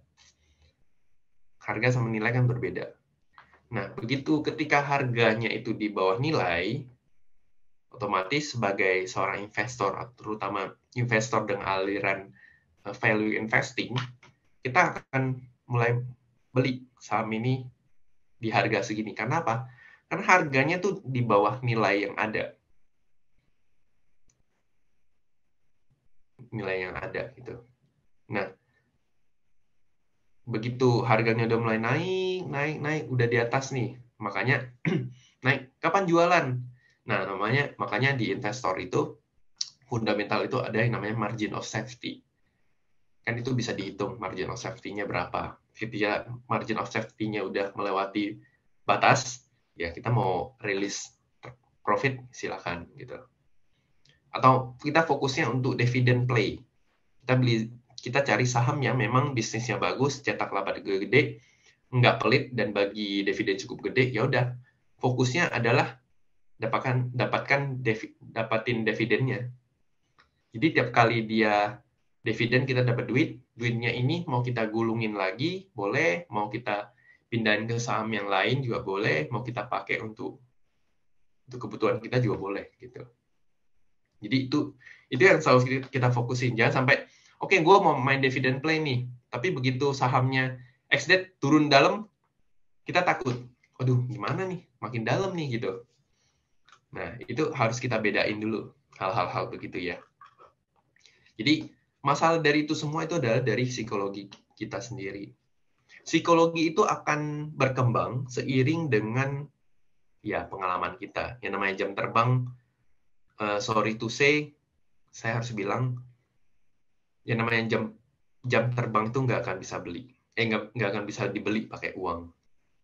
Itu mau nggak mau harus kita alami sendiri. Kita udah belajar sama guru yang jago banget. Mungkin kalau saya punya guru seperti Warren Buffett gitu ya. Saya serapin semua ilmunya. Tapi begitu saya eksekusi, belum tentu saya bisa sesempurna dia. apa ya, pas saya eksekusi nggak akan mungkin persis seperti ketika saya lagi belajar sama dia. Kenapa? Karena yang kita pelajari itu tidak melibatkan emosi atau psikologi atau mental kita. Ketika itu, misalnya kita sekarang ini lagi belajar, wah bla bla bla bla bla. Pokoknya Bapak Ibu, kalau beli saham, ketika dia udah break support, ya cut loss. Gitu. Simple kan? Cut loss. Begitu dia breakout, hold. Gitu. Simple kan? Gampang. Ngomongnya gampang nih. Belajarnya gampang. Tapi ketika kita nih lagi trading nih, lagi buka OLT. Aduh, di support nih. Jual apa enggak ya? Aduh, galau nih. Belajarnya sih ketika break support jualan, tapi masih ada perasaan nih, aduh, gak enak nih. Susah gitu. Gimana ya? Nah, itu. Karena ketika kita belajar, ketika kita menganalisa, itu kita tidak melibatkan mental sama psikologi kita. Kita nggak ada beban di sini. Tapi begitu kita eksekusi trading, ini ada duit nih, setumpuk duit modal trading lagi duduk di sini, berat gitu. Otomatis ada beban. Ketika cut loss, gue rela nggak cut loss sekian? Kayak gitu. Jadi ada kepikiran itu. Nah, otomatis itu mempengaruhi psikologi kita. Ada beban. Nah, itu yang membedakan. Jadi, sometimes orang yang jago analisa, orang yang jago secara teori, itu belum tentu secara eksekusinya, secara insting tradingnya tuh gede gitu. Begitu sebaliknya, orang yang nggak jago ngasih ajaran, bukan ngasih ajaran, tapi berbagi ilmu segala macam secara teori, itu belum tentu ketika disuruh eksekusi, disuruh praktek sebagus apa yang dia ajarin ke kita. Itu dua hal yang berbeda lah. Jadi makanya yang namanya pengalaman membangun psikologi diri kita sendiri, mental trading, mental invest, itu nggak bisa kita beli sama orang. Misalkan gini, contoh, Andi, gue beli deh mental trading lu. Nggak bisa. Tetap nggak bisa. Walaupun saya punya mentor yang tiap hari ngajarin, tapi tetap mental saya sendiri sama mental dia tuh nggak akan bisa sama. Cara eksekusi kita juga nggak akan bisa sama. Karena setiap orang tuh punya keunikan sendiri. Nih, kita ber-21 orang nih, Pak, 22 orang nih kita di sini. Saya yakin 22 orang di sini tuh kita semua tuh punya mental yang berbeda, cara eksekusi trading dan invest yang berbeda segalanya. Mungkin kalau pandangan di satu saham mungkin ada potensi sama ya. Tapi ketika kita eksekusi, ketika kita memutuskan untuk beli, itu pasti berbeda semua gitu. Gitu. Ya, jadi namanya pengalaman itu pelan-pelan dinikmati. Mungkin kalau misalnya Bapak Ibu ya masih pemula, masih setahun 2 tahun ya, nikmati aja prosesnya. Makanya di awal kalau dulu saya tuh suka ngomong sama orang waktu awal baru belajar saham, itu hapus yang namanya pengen cepet cuan. Itu hapus pikiran-pikiran seperti itu. Kenapa? Karena dengan kita hanya berfokus pada pengen cepet cuan, otomatis kita tuh mempunyai muncul niatan untuk shortcut. Dan kita tahu ketika shortcut, yang namanya shortcut, sesuatu yang instan, itu nggak akan bagus. Saya harus jujur ngomong ini tuh harus jujur ya, karena berproses, nggak mau harus berproses. Bahkan saya sampai saat ini juga masih berproses itu. Pengalaman hampir 6 tahun di market saham, itu juga saya masih berproses gitu loh. Market setahun 2 tahun terakhir ini, itu juga menjadi satu pengalaman yang baru lagi buat saya. Ketika market setahun ini, saya itu dipaksa untuk lebih sabar, untuk lebih bersabar lagi gitu. Jadi ya itu pengalaman kan namanya market kan dinamis ya. Jadi di market itu nggak mengenal, oh lu udah trading lama, udah jago, enggak. Market tuh nggak lihat itu. Jadi market tuh ibaratkan kayak Tuhan lah. Tuhan kita sebagai trader itu ya market. kita yang harus ikutin dia, bukan dia yang harus ikutin kita. Kan sometimes orang tuh selalu ngerasain tidak mau mengakui kesalahan ini ya karena mereka menganggap mereka itu lebih dari market, padahal sebenarnya kita yang harus ikut market. Marketnya mau turun ya kita harus menyesuaikan. Oh ini market lagi turun ya udah, karena saham nggak bisa short selling ya udah, berarti nggak usah ada posisi, otomatis kita harus stop. Ketika market lagi uptrend ya udah kita ikut, kita pakai strategi buy on breakout, lebih cenderung untuk bisa swing. Ketika market lagi sideways ya udah, yang bisa dimanfaatin paling optimal dengan keadaan market seperti ini adalah buy support, sell resisten gitu. Karena marketnya sideways kan, nggak kemana-mana kayak gitu. Jadi kita yang harus adaptasi sama market, bukan market yang disuruh adaptasi sama kita. Kita ini siapa gitu ya. Kemudian kita lanjut, feelingmologi termasuk psikologi apa enggak? Nah ini yang sering kita ngalamin, feelingmologi. Apa itu feelingmologi gitu ya? Feeling termasuk psikologis apa enggak gitu. Feeling itu gini, ada perbedaan antara feeling dan insting. Kalau kita trader pengalaman, kita investor pengalaman ya, itu bukan feeling lagi, tapi itu insting. Kenapa? Karena insting itu kan dibangun dari pengalaman-pengalaman pahit kita, pengalaman-pengalaman manis kita gitu ya. Nah, insting itu dikumpulin, hal-hal itu dikumpulin jadi satu insting gitu. Jadi ketika ada market yang kira-kira, kok ini ada sesuatu yang aneh, nah itu insting. Kalau feelingmologi itu kita menebaknya tanpa tanpa alasan yang ada gitu, tanpa pengalaman sebelumnya. Feeling ya udah, misalkan kita mau masuk saham Medco, kayaknya oke nih Medco, feeling gue bagus nih masuk, itu feeling. Tapi kalau insting, ini kayaknya volumenya meningkat dari sebelum-sebelumnya. 2 minggu terakhir volumenya segini, hari ini volumenya segini. Kayaknya ada sesuatu nih. Nah, kita beli. Nah, itu insting gitu. Itu yang membedakan. Kalau feeling itu cenderung lebih kosong. Kalau insting itu karena bekal dari pengalaman kita lah. Kayak hewan, harimau. Harimau punya insting gimana caranya dia bertahan hidup, dia harus berburu. Nah, insting berburunya itu kan didapetin dari diajari sama orang tuanya. Insting berburunya dipelajarin dari sejak dia kecil gitu. Nah, itu insting. Itu bukan feeling gitu. Kayak gitu ya. Itu harus dibedain. Nah, seperti yang tadi saya jelasin, feeling versus insting gitu. Jadi feeling tuh biasanya orang suka tebak-tebakan. Nah, ini ada 3 kunci sukses dalam trading yang dijelasin sama oleh Alexander Elder. Alexander Elder ini kalau nggak salah pernah ngisi di YouTube-nya Academy Admirals, ya ntar bisa dicek juga. Dia itu share di bukunya, yaitu untuk ada 3 kunci sukses dalam trading. Yang pertama itu adalah mind, 60%. Metode, analisa fundamental, analisa teknikal, analisa money flow, itu cuma 20%. Dan uang cuma 20%. Orang kan banyak nganggap modal kecil, tradingnya nggak berasa. Modal gede, tradingnya baru berasa. Itu mindset yang salah. Mindset yang salah. Karena sukses kita di dunia trading, sukses kita di dunia investasi, itu nggak bergantung sama uangnya kita. Bukan bergantung iya, tapi bukan faktor utama gitu.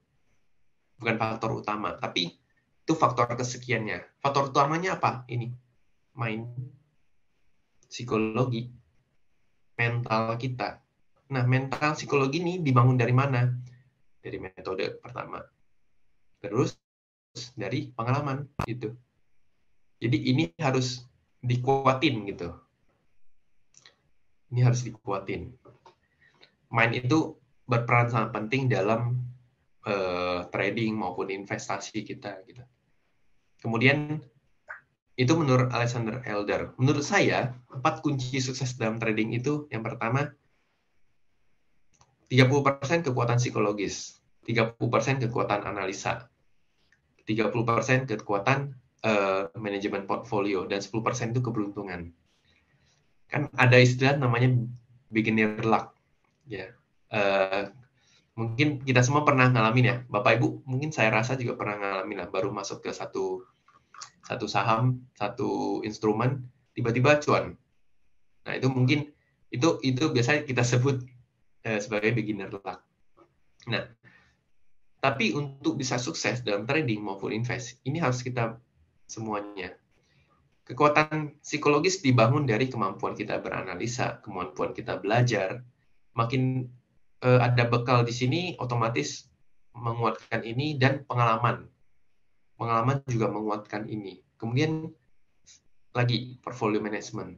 Yang membuat kita kadang tuh gagal di trading, modalnya habis, itu bukan karena kemampuan analisa kita, bukan karena psikologisnya kita.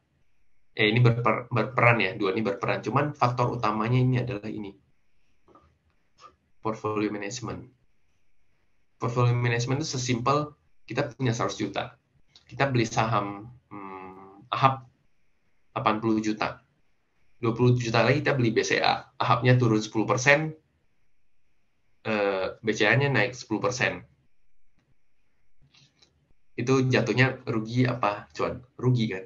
Karena kesalahan kita dalam memanage portfolio kita.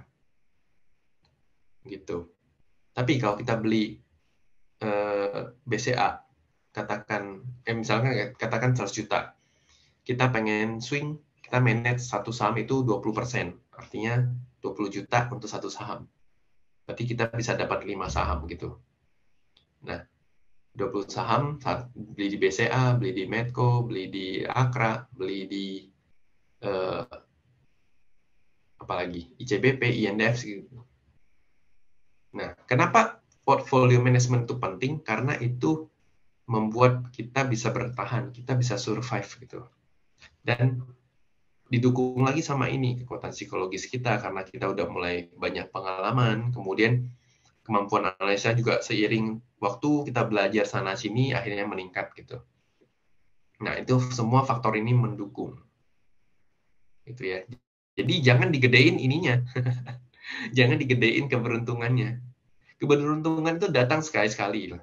Nah, ketika keberuntungan itu datang, tapi psikologis kita nggak siap, analisa kita nggak siap, portfolio kita berantakan, percuma, ini nggak bisa dimaksimalin. Tapi kalau kita udah belajar ini, kita belajar ini, kita belajar ini, begitu keberuntungannya itu datang, kita bisa memaksimalkan keberuntungan itu, gitu loh.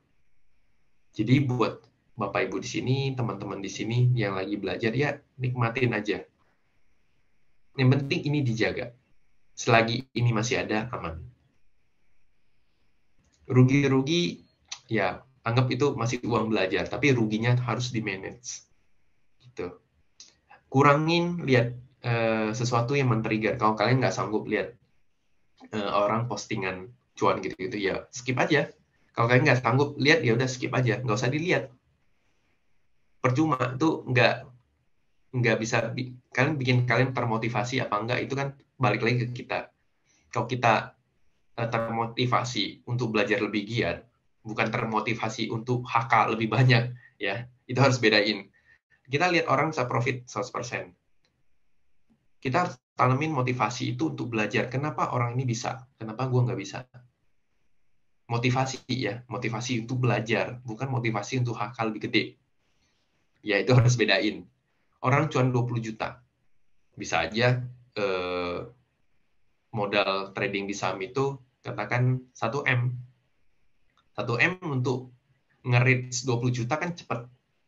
Beda cerita kalau gue punya modal 50 juta atau 20 juta untuk nge-reach sampai cuan 10 juta atau 20 juta, itu kan at least berarti secara persentase gue harus beggar, harus 100%. Nah, itu juga harus dilihat gitu.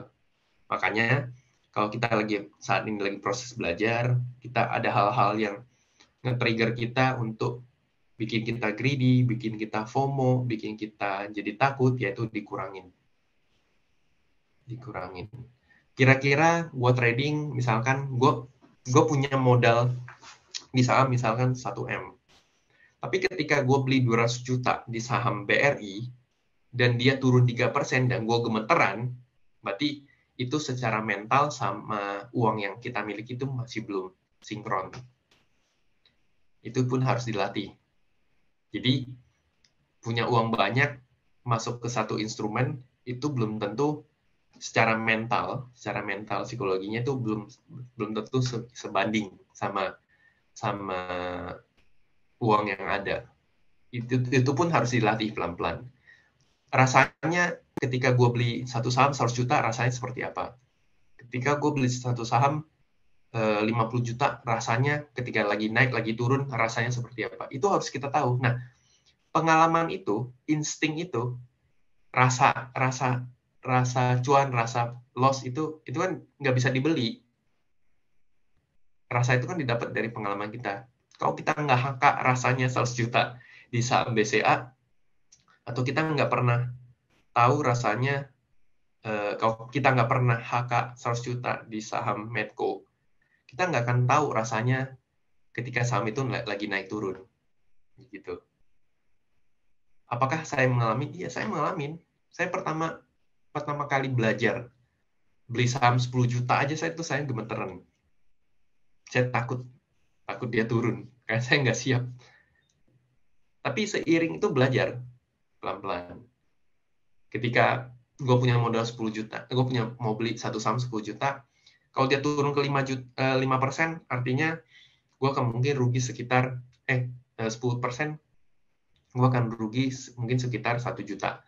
Gue menerima nggak kehilangan 1 juta itu? Itu direnungkan, diingat, dihitung lah. Kalau nggak sanggup, oke, berarti gue batasin sampai 5% aja loss-nya. Nah, begitu 500.000 nih hilang, rela nggak? Oke, rela. Oke, berarti kita udah deal sama diri kita, nggak masalah. Nah, itu jadi tahap-tahap yang kita mungkin nanti di lain kesempatan akan bahas lebih dalam. Gitu ya. Oke, nah ini satu. Ini yang sulit banget untuk kita semua. Ini yang sulit banget untuk kita semua. Yang namanya apa? Menunggu. Kita disuruh menunggu tuh susah banget gitu. Disuruh menunggu tuh susah banget. Disuruh menunggu untuk buy, menunggu untuk sell, menunggu untuk taking profit, menunggu untuk cut loss. Ini susah banget. Padahal ini ada salah satu strategi. Tidak mengambil posisi pada suatu kondisi itu adalah merupakan salah satu yang namanya strategi trading atau strategi invest. Menunggu. Nah, ini yang paling susah. Kita udah beli nih saham. Apalagi generasi COVID ya. Setahu saya, generasi COVID itu karena mereka menjadi trader ketika marketnya lagi kenceng, otomatis dan di momen itu begitu beli apa naik, beli apa langsung naik, beli apa langsung naik. Jadi mindset pengalaman itu udah tertanam di mereka. Kok dulu gue beli saham, beli aja hari ini udah naik at least 10%. Tapi kok ini sekarang mau naik 5% aja butuh seminggu, butuh lama banget gitu. Ya itu. Tapi kalau teman-teman Bapak Ibu di sini mungkin udah trading 10 tahun, 20 tahun, pasti ini udah bukan masalah lah. Ini udah bukan masalah. Kalau disuruh ajak menunggu, siap. Menunggu asal fundamentalnya bagus. Asal cara harga masih cukup oke. Ya, kita buy dan hold gitu. Menunggu dia naik, menunggu antara kita taking profit atau menunggu kita cut loss gitu. Kan sesuai trading plan ya kalau misalnya kita trading gitu. Ya, gitu. Jadi menunggu itu juga ada kunci. Menjadi pelari maraton yang handal. Jadi kita by invest, by trading, itu kita harus menjadi pelari maraton. Bukan jadi pelari estafet. Kalau estafet kan begitu lari, udah berhenti gitu. Tongkatnya kita kasih ke orang. Tapi kalau melari maraton, kita lari sekian puluh kilometer. Apa yang harus kita manage? Pertama, energi kita. Kedua, nafas kita. Ada saatnya kita lari cukup kencang, ada saatnya kita pace kita turunin, kecepatan kita turunin, pace-nya kita turunin. Ada saatnya kita ngisi minuman. Nah, begitupun kita sebagai trader maupun investor, kita harus menerapkan prinsip dari pelari maraton. Ada saatnya kita agresif, ada saatnya kita defensif, ada saatnya kita nggak ngapa-ngapain. Kalau saya jujur saat ini tuh saya lebih cenderung nggak ngapa-ngapain dan lebih defensif gitu di saham. Karena apa? Karena marketnya nggak kemana-mana.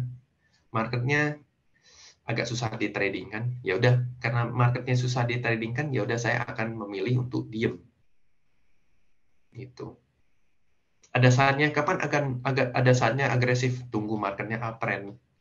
Tunggu duitnya masuknya banyak gitu. Marketnya bergairah lagi, volume tradingnya naik. Nah, itu saat-saat di mana kita agresif. Gitu. Jadi, kita harus menjadi trader ataupun kita harus menjadi investor yang fleksibel.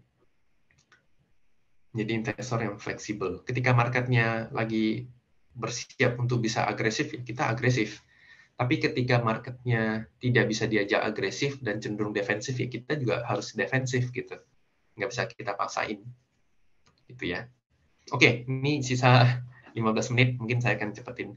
Jadi, faktor-faktor itu semua, balik lagi seperti yang tadi saya sempat jelasin ya. Mau jadi trader atau investor, tadi sama ada pertanyaannya. Jadi, mau jadi trader atau investor, itu yang harus kalian putusin dulu. Kalau mau jadi trader, ya 80% itu kalian berfokus pada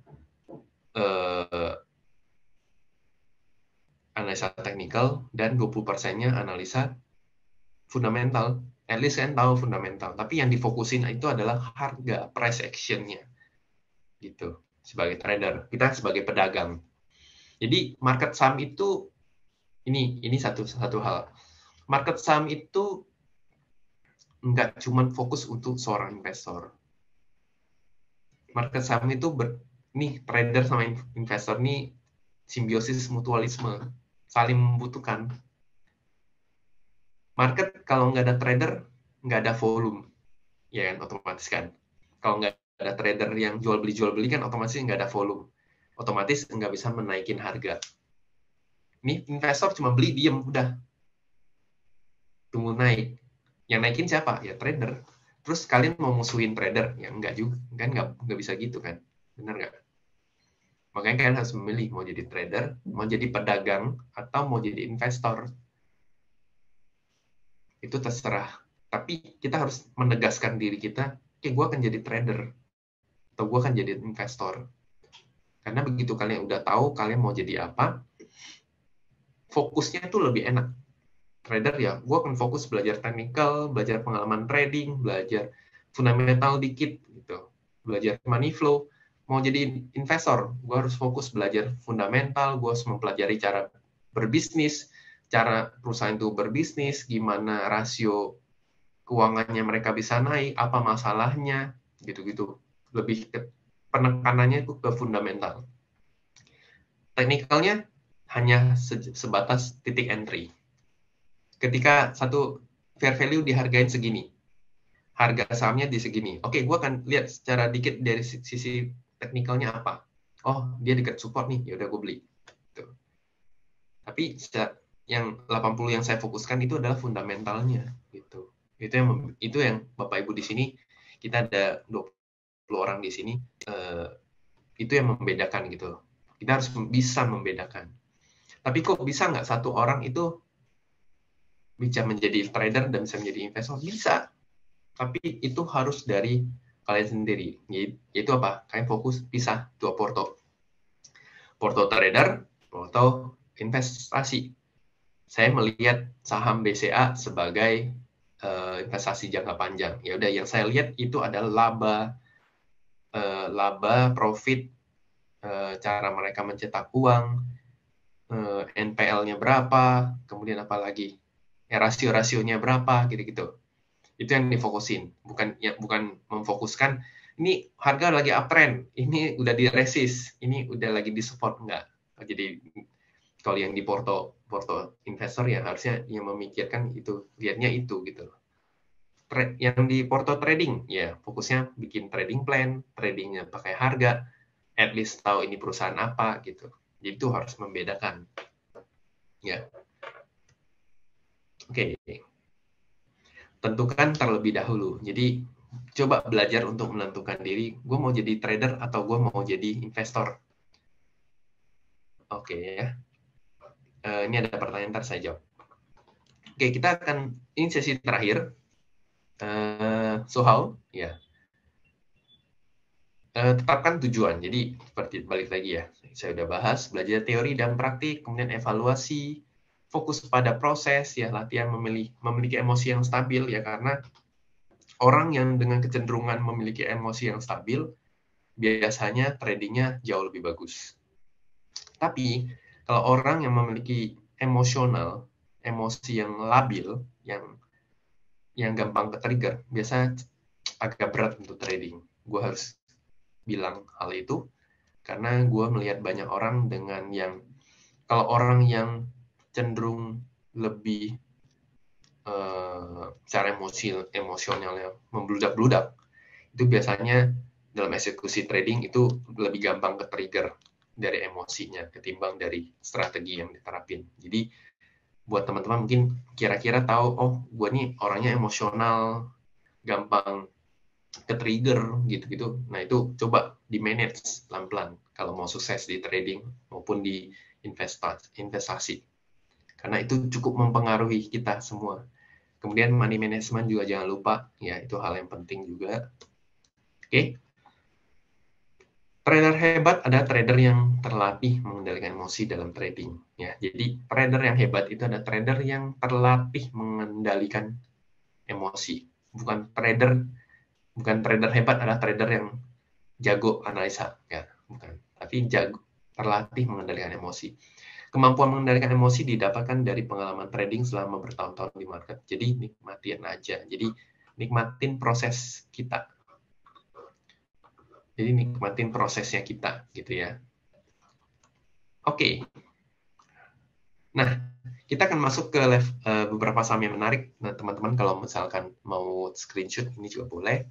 Ya, saya akan lihat, ini berkaitan juga dengan Ramadan. Saya pikir lihatnya secara sentimennya cukup bagus, kemudian secara price action sahamnya juga cukup oke. Jadi ya mungkin ini bekal teman-teman untuk sebulan ke depan, ya mungkin bisa diperhatiin. Yang pertama ada MAPI secara technical ada intercept head and shoulder yang cukup gede. Dia mungkin akan break level 2050 mendekati 2100, maka dia mungkin bisa rally ke atas ya. Ini ada trading plan 1850 buy-nya sampai 1930, kemudian sell loss-nya 1750, TP-nya 2500. Kemudian ada ACES. Ya, ACES ini ada sedikit cup and handle. Ini juga berkaitan sama Ramadan ya. Ini termasuk consumer cyclical sama dengan MAPI tadi. Ini ada level 820, 860 sebagai area buy-nya, kemudian SL-nya 740. TP-nya sekitar 1060 sampai 1070. Jadi saham-saham yang saya kasih ini lebih cenderungnya untuk swing ya. Kemudian ada Jasa Marga, ya Jasa Marga juga totolan mungkin bisa jadi sentimen yang bagus ya ketika market saat Ramadan dan Lebaran. Ya, dia punya support di sekitar 5.100 ya saat ini. Nah, SL-nya di 5.000, kemudian taking profit ada sekitar 5.850. Ini juga boleh jadi. Secara fundamental saya rasa bagus ya, at least secara valuasinya cukup oke lah gitu. Kemudian ini keulang. Java ya.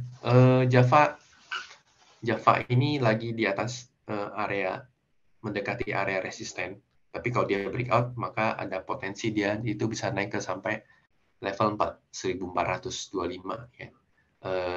Dia mungkin akan konsolidasi di sini, mungkin bisa buy on weakness lah. Ini jatuhnya buy on weakness.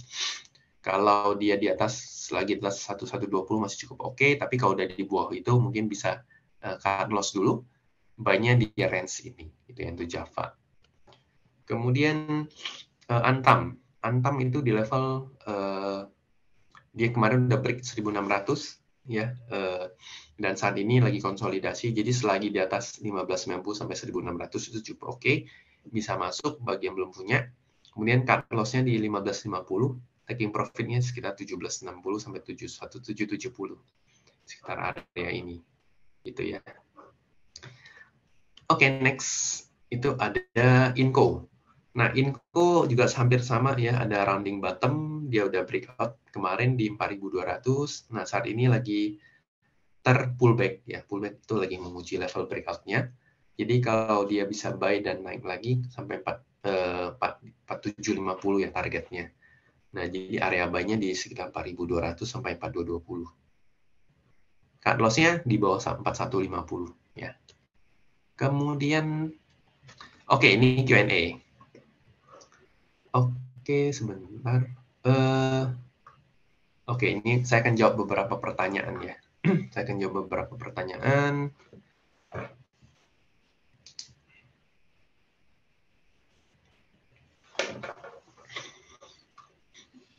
Halo Ko Handi, foreign jika suku bunga tinggi, mereka milih obligasi. Tapi kalau suku bunga turun, mereka pindah ke saham berfundamental bagus. Apakah mereka tidak rugi ketika menjual saham lalu pindah ke obligasi?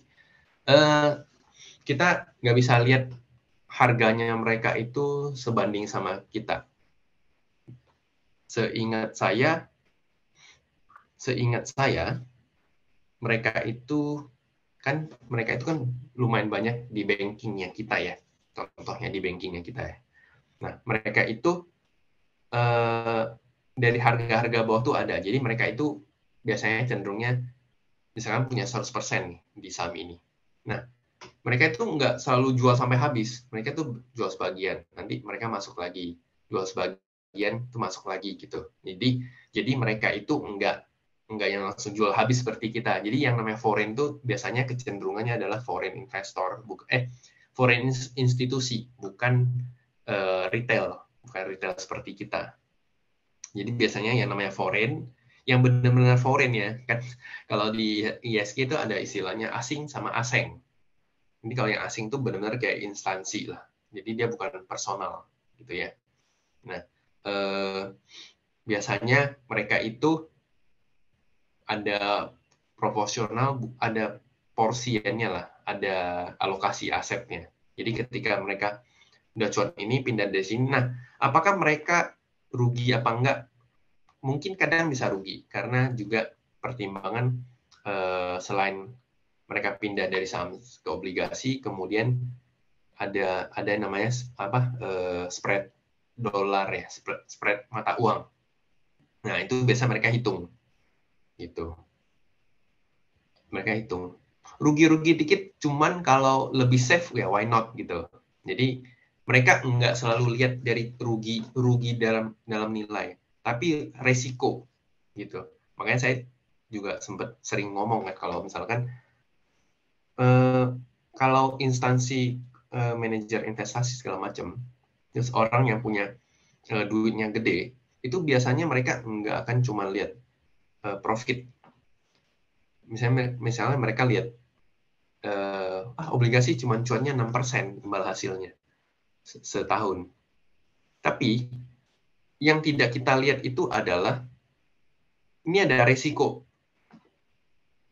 Iya, memang saham bisa cuan di atas 6% lebih dari obligasi. Tapi mereka tuh tapi ada resiko yang harus dipertimbangkan gitu.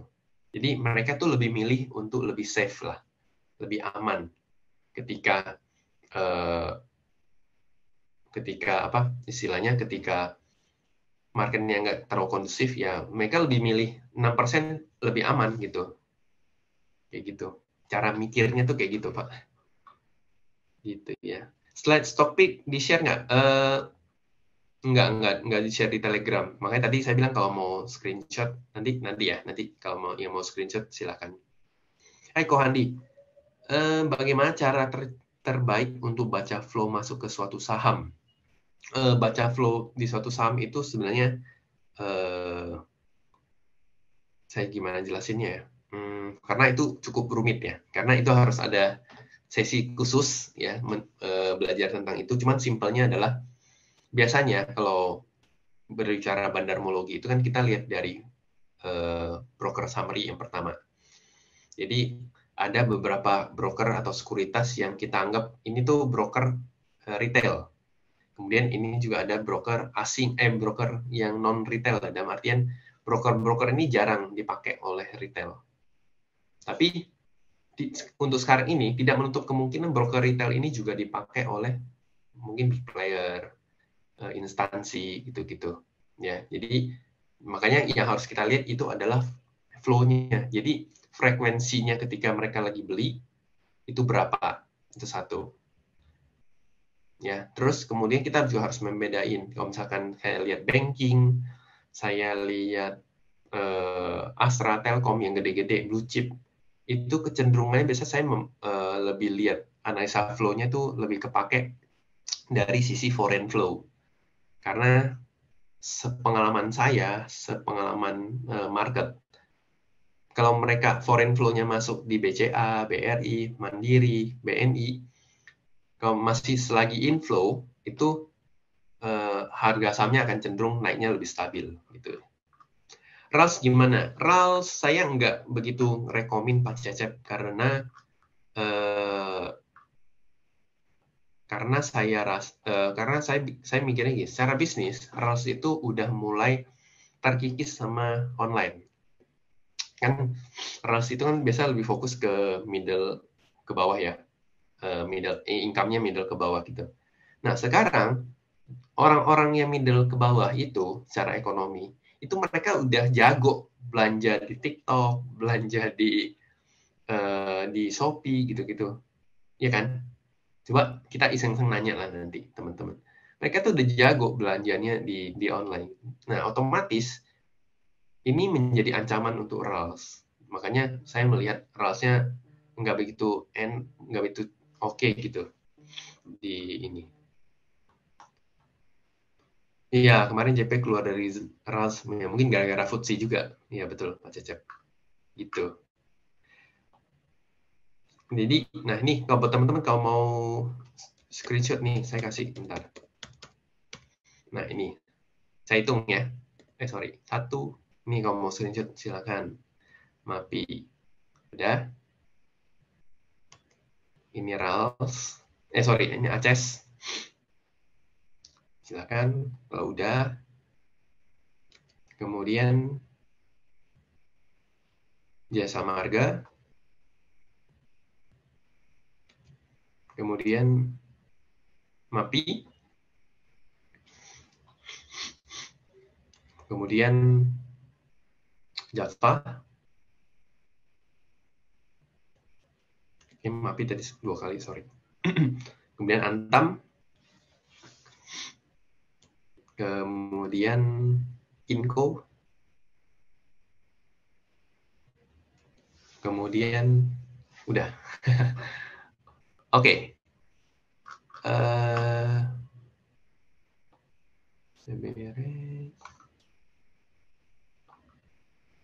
Nanti mudah-mudahan ada sesi nanti kita bisa ngobrolin soal ini ya, soal market flow gitu-gitu ya teman-teman ya. Oke. So teman-teman ini udah udah sampai jam 12 ya, udah waktunya udah ini. Thank you Pak Cecep. So kita akhiri pertemuan kita hari ini, semoga bermanfaat buat teman-teman semua ya. Semoga apa yang kita pelajari hari ini bermanfaat. Kita akan ketemu lagi di lain kesempatan ya. Mudah-mudahan teman-teman semua, Bapak Ibu, thank you banget udah ikut webinar kita hari ini. Kita akan ketemu dan sehat-sehat selalu, dan bagi yang lagi puasa, oke, siap Pak Agni Indran. Kita akan isi materi soal money management ya. Oke, boleh. Kita akan ketemu lagi di lain kesempatan. Buat teman-teman yang lagi menjalankan ibadah puasa, selamat berpuasa, semoga berkah dan dilipat gandakan kebaikannya selama bulan Ramadan. Amin. Oke, kita ketemu lagi di tempat lain. Buat teman-teman, thank you semuanya. Sama, jangan lupa untuk ikutin ini ya, teman-teman, follow Instagram, TikTok, dan Telegramnya Akademi Admirals, biar kita bisa ngobrol bareng-bareng juga ya. Oke, so saya akhiri aja. Terima kasih.